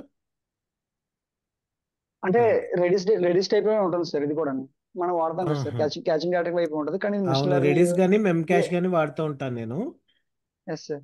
ఆ టైప్ ఓకే. లోనే కానీ మనం ఏ ఏ ఏజెంట్స్ కొత్తగా బాగా డెవలప్ అయింది సార్ దీనికి అయితే. ఏ ఏజెంట్స్ రాసుకోవడానికి సార్. చూడాలైతే దీన్ని మనము పెద్దగా ముట్టుకోలేదు, దీన్ని చూడాలి. ఇప్పుడు నేనైతే ఏం చెప్పలేను కానీ కొంచెం ఏమైనా వర్క్ చేస్తే చెప్పగలను. ఇప్పుడు క్యాషింగ్ అంటే ఒకటేనండి. మీకు క్యాషింగ్ మీద ఐడియా ఉందా? నాకు అంత అంత లేదు ఐడియా సార్. లేదు సార్. క్యాషింగ్ అంటే ఏం లేదు. ఇప్పుడు మీరు ఒక ఎక్సెల్ షీట్ తీసుకుంటా చూడండి. అంటే లోకల్ గా స్టోరేజ్ చేసి తర్వాత అప్లోడ్ చేయడమా సార్? కాదు కాదు, లోకల్గా స్టోరేజ్. ఇప్పుడు ఒక కంపెనీ ఉందండి. Company last 10 years balance sheet చూస్తున్నారు మీరు. ఓకే, 2015, 2016, 2017 ఇలా 24 వరకు ఉన్నది తీసుకోండి. లాస్ట్ 9 years 10 years అది పెద్ద మ్యాటర్ కాదు. పోనీ 25 వరకు తీసుకోండి. ఓకేనా? వీళ్ళది 2025లో వీళ్ళ ప్రాఫిట్ ఎంత? సంథింగ్ లైక్ ఒక $10 billion. ఓకే, ఇది బిడి అని పెడతా, అంటే $1 billion అనుకోండి. Year and $1 billion. ఓకేనా?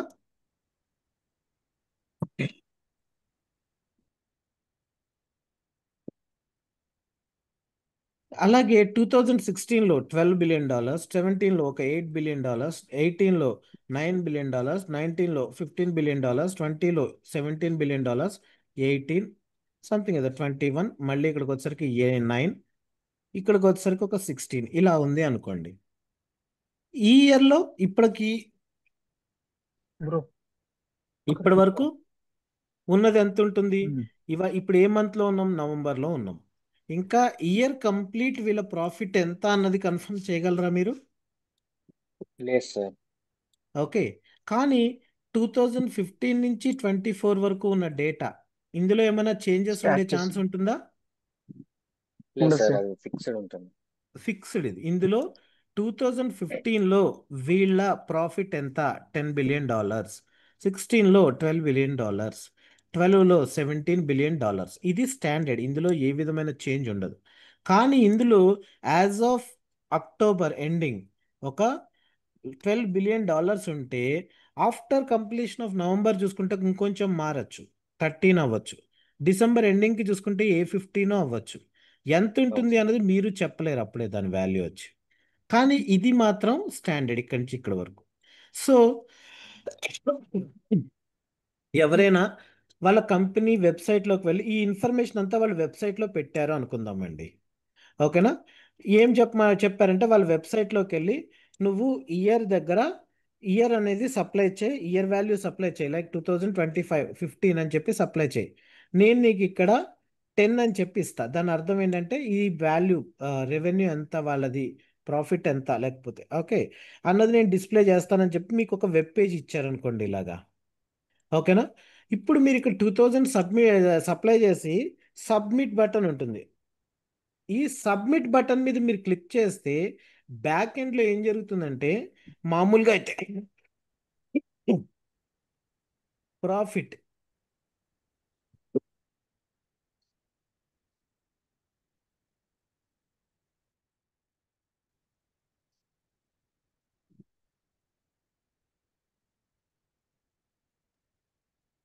బ్యాక్ ఎండ్లో ఏం జరుగుతుందంటే, ఈ సబ్మిట్ బటన్ మీద క్లిక్ చేయగానే మల్టిపుల్ టేబుల్స్, ప్రతి నెలలో ఉన్న సేల్స్ ఎంత, ఒక్కొక్క యూనిట్ మీద వాళ్ళకి వచ్చిన ప్రాఫిట్ ఎంత, అలాంటివన్నీ క్యాలిక్యులేట్ చేసుకుంటూ every day, every week, every month మొత్తం క్యాలిక్యులేట్ చేస్తూ 12 months డేటాని వ్యాలిడేట్ చేసి ఫైనల్గా $10 billion అని చెప్పి మీకు రిజల్ట్ ఇస్తుంది అనమాట. ఓకే. హలో, ఓకేనా? ఓకే. బండి లేదు, పృథ్వీ బండి వేసుకుని మూడు. Prithvi sir sir sorry sir, sorry sir. Sir మ్యూట్లో ఉండండి. చూసాను sir. Yes sir, sorry sir. Okay, 10 అని చెప్పి మీకు రిజల్ట్ ఇస్తుంది ఇక్కడ. కానీ బ్యాక్ ఎండ్లో ఎంత వర్క్ జరుగుతుంది అక్కడ? ఇదేమైనా పోనీ ఇందులో ఏమైనా మార్పు ఉంటుందా? ఎన్నిసార్లు క్యాలిక్యులేట్ చేసినా అయిపోయిన పెళ్లికి బాజాలు వాయించినట్లుగా ఇందులో ఏమైనా తేడా ఉంటుందా? లేదు సార్, నో. ఏం ఆ డిఫరెంట్ ఉంది? మాత్రం దానికి నేను నా డేటాబేస్ మీద అంత మెమరీ ఎందుకు వేస్ట్ చేసుకోవాలి? అర్థమైందా? Okay okay sir. అలాంటప్పుడు నేను అంటే ఎందుకు ఇంత మెమరీ వేస్ట్ చేయాలి అని చెప్పి వీళ్ళు ఏం చేస్తారంటే, బ్యాక్ ఎండ్లో ఉండే హై డేటాబేసెస్కి ఇలాంటి క్వైరీస్ని పెంపరనమాట. అర్థమైందా? ఈ వాల్యూ 2015 ఆల్రెడీ కంప్లీట్ అయిపోయిన వాల్యూ క్యాష్లో పెట్టేస్తారు తీసుకెళ్ళిపోయి. రెడీస్ కానీ మెమ్ క్యాష్ కానీ మీరు చెప్పిన ఫైర్ హోక్స్ ఏదో చెప్పారు చూసారా, అలాంటి ఫైర్ బేస్. డేటాబేస్లో ఫైర్ బేస్లో పెడతారు తీసుకెళ్ళిపోయి. అప్పుడు ఏం జరుగుతుంది, అక్కడి నుంచి మీకు డేటా ఫాస్ట్గా వస్తుంది, చాలా తక్కువ మెమరీ కన్జంప్షన్ అవుతుంది. సో ఆటోమేటిక్గా మీకు ఎక్స్పెన్సెస్ కూడా తగ్గిపోతాయి. అర్థమైందా? అర్థమైంది సార్. అంటే నేను ఓకే. యాంటిథెఫ్ట్ సిస్టమ్ లో లొకేషన్ ఫిక్స్ చేయడానికి దానికి యూజ్ చేస్తాను సార్ రియల్ టైమ్ లో. అంటే JSON లో తీసుకుంటుంది అది. అవును, మేము యూజ్ అంటే ఇలా చేసేవాళ్ళం. నేను రెడీస్ వాడేవాడిని. మాకు ఒక క్లయింట్ ఉండేవాడు. వాడు వాళ్ళ కస్టమర్స్ అందరికీ కూడా మెసేజ్లు పంపాలి. ఓకే. ఆ మెసేజ్లు పంపడానికి ఏదో 2 ఫ్యాక్టర్ ఎవడో ఒకడు ఉన్నాడు, థర్డ్ పార్టీ సైట్, వాడి దగ్గర హెల్ప్ తీసుకున్నాడు. తర్వాత నేను వాడిని AWSలో పిన్ పాయింట్లోకి మార్పించాను వాళ్ళని. ఓకే. అయితే తర్వాత అది సక్సెస్ కాలేదులేండి, వాళ్ళు పెద్ద ఇంట్రెస్ట్ చూపించలేదు పిన్ పాయింట్ మీద. వాడి దాన్ని కంటిన్యూ అయ్యాడు. కాకపోతే ఏమైందంటే ఆ ఆ పంపుతున్నప్పుడు మెసేజ్లు మనం ఎవరికి పడితే వాళ్ళకి పంపకూడదు. డు నాట్ డిస్టర్బ్ పెట్టుకున్నారనుకోండి, వాళ్ళకి మనం పంపొచ్చా? నో. పంపకూడదు. లేదు సార్, పంపకూడదు. అప్పుడు మేము ఏం చేసాం అంటే ప్రతిరోజు do not disturb the TRAI వాళ్ళది ఒక end point, API end point ఉంటుందన్నమాట. ఓకే. దానికి పంపితే కొత్తగా యాడ్ అయిన వాళ్ళందరి పేర్లు ఆ మొబైల్ నెంబర్లో ఆ ఏపీఐ రిజల్ట్లో వస్తాయి మాకు. ఓకే. దాన్ని తీసుకెళ్ళి రెడీస్లో పెట్టుకుని ఆ రెడీస్లో ఆ మొబైల్ నెంబర్ ఉందా డు నాట్ డిస్టర్బ్కి అని చూసుకునే వాళ్ళం అనమాట, before execution of the another code. ఆర్డిఎస్లో కూడా పెట్టేసుకోవచ్చు, MySQLలో కానీ SQL సర్వర్లో కానీ పెట్టుకోవచ్చు, కానీ ఛార్జెస్ ఎక్కువ పడతాయి అన్నమాట. అర్థమైందా? ఓకే. ఓకే. రియల్ టైంలో వర్క్ చేసుకునేటప్పుడు చాలా విషయాలను కన్సిడర్ చేసుకుంటూ చేస్తారు. ఓన్లీ వర్కే కాదు, దానివల్ల వాళ్ళకి వచ్చే ప్రాఫిట్ ఎంత, ఇలాంటివన్నీ కూడా చూసుకోవాలి. క్లౌడ్లోకి వచ్చిన తర్వాత మేము ఎంత మార్చామంటే ఒక వెబ్సైట్కి వచ్చి వేరియబుల్స్లో ఫస్ట్ నంబర్ అని చెప్పి నేను ఎలా పెట్టమని చెప్పాను, ఫస్ట్_నంబర్ అని పెట్టమని చెప్పాను కదా. మా అవును సార్. మేనేజర్ ఇలా కూడా వద్దు, FINU అని పెట్టమని చెప్తాడు క్లౌడ్లో. స్టోరేజ్. ఎందుకంటే ఫస్ట్ నెంబర్ అనే ఈ స్ట్రింగ్ దాని మెమరీ అనేది కంపారిటివ్లీ FINU చాలా ఎక్కువ ఉంటుంది. అప్పుడు మనకి యూజర్స్ అనేవాళ్ళు ఎప్పుడైతే పెరిగిపోతారో మన మెమరీ కన్జంప్షన్ కూడా ఆటోమేటిక్గా అలా పెరిగిపోతుంది.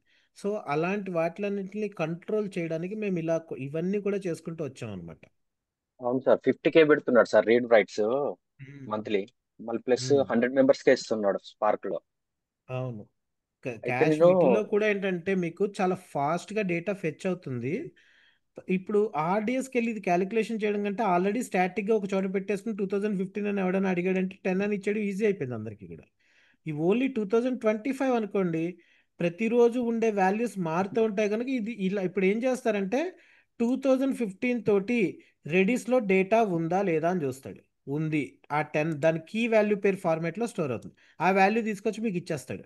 2024 వరకు అలాగే ఉండదు, కానీ 2025 మనం అందులో పెట్టాం, ఎందుకంటే ఆ ఇయర్ కంప్లీట్ కాలేదు, దాని వాల్యూస్ అనేవి ఇంకా డైనమిక్గా ఉంటాయి కనుక. అప్పుడు ఇది మాత్రం ఏంటంటే డేటాబేస్కి వెళ్తుంది. అర్థమైందా? ఓకే. అయితే నేను డేటాబేస్ లో సూపర్ బేస్, ఈ ఫైర్ బేస్ ఇవి ఉన్నాయి కదా సార్, MongoDB, వీటి మోంగో క్లౌడ్ డిబి. బేస్డ్ ఇవన్నీ నేర్చుకోవాలనుకుంటున్నా సార్. మోంగో డిబి బాగుంటుంది, మన దాంట్లో డైనమో డిబి చెప్తాను నేను. అంటే మనం ప్లాట్ఫామ్స్ లో అవి ఇంటిగ్రేట్ చేయాలంటే కొంచెం అంటే కష్టంగా ఉంటుందని అన్నారు APIs తోని. కష్టం కాదు, యాక్చువల్గా ఇదివరకు మాంగో డిబి అంటే ఏం లేదండి, NoSQL కాన్సెప్ట్ అది. అంటే ఇలా ఒక డేటాబేస్ అనే దానికి ఒక టేబుల్ JSON ఫార్మాట్ రాసుకుంటాం. అలా ఉండదు, దానికి ఒక స్ట్రక్చర్ కూడా అవసరం లేదు మీకు. ఇప్పుడు ఈ టేబుల్ ఉందనుకోండి, డేటాబేస్ ఉందనుకోండి,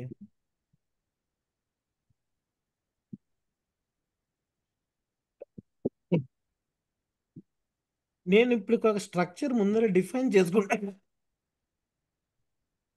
ఈ స్కీమా. యూజర్స్ అనే వాడికి ఒక టెంప్లెట్ నేను పెట్టుకుంటా, ఒక స్కీమా పెడతా, దీనికి యూజర్ అనేవాళ్ళు ఏ ఏ కాలమ్స్ ఉండాలి. ఓకే. ఆ కాలం డేటా టైప్ ఏంటి, ఇంటీజరా స్ట్రింగా, అంటే ఇక్కడ వేర్క్యార్ అంటాం మనం. ఇదంతా కూడా ఖచ్చితంగా డిసైడ్ చేసిన తర్వాతే ఆ టేబుల్ క్రియేట్ చేస్తాం మనం. ఎలా ఉండాలి అన్నది మనం అనుకున్న తర్వాతే.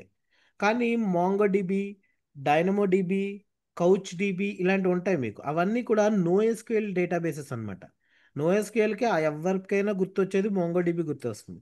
కానీ ప్రతి క్లౌడ్లోనూ దానికి ఒక సొల్యూషన్ ఉంటుంది. AWSలో డాక్యుమెంట్ డిబి, డైనమో డిబి ఇవన్నీ NoSQL కాన్సెప్ట్స్ అనమాట. డేటా అనేది బ్యాక్ ఎండ్లో మీకు JSON ఫార్మేట్లో స్టోర్ అవుతుంది అందులోను.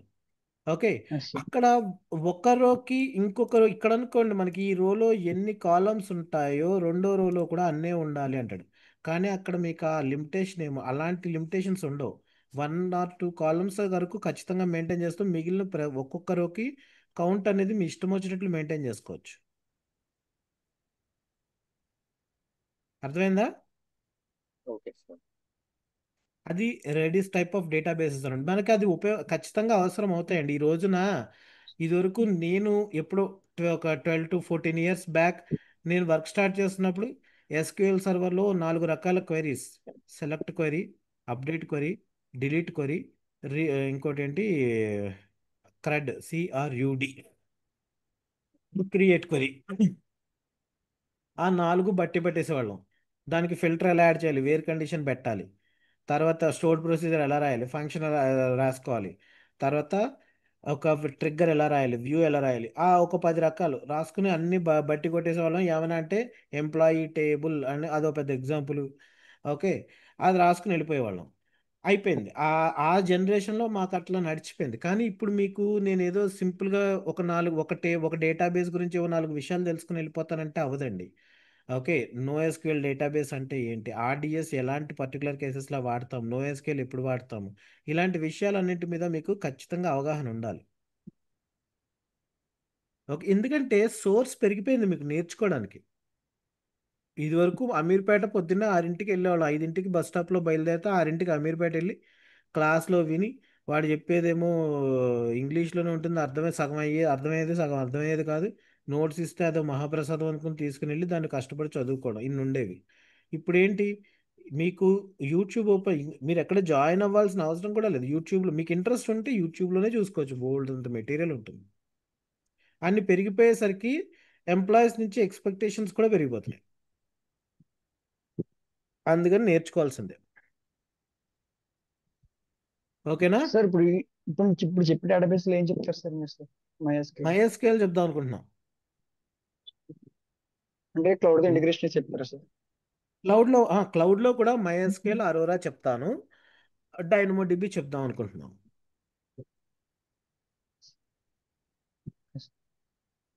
ఓకేనా?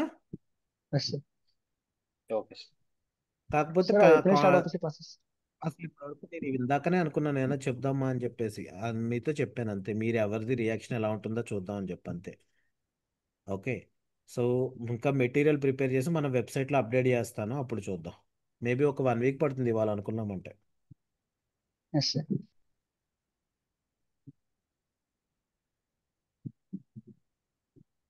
రైట్ అండి? Thank you sir. Ya, thank you sir. Ya. Thank you so much sir. నేను ఏంటండి,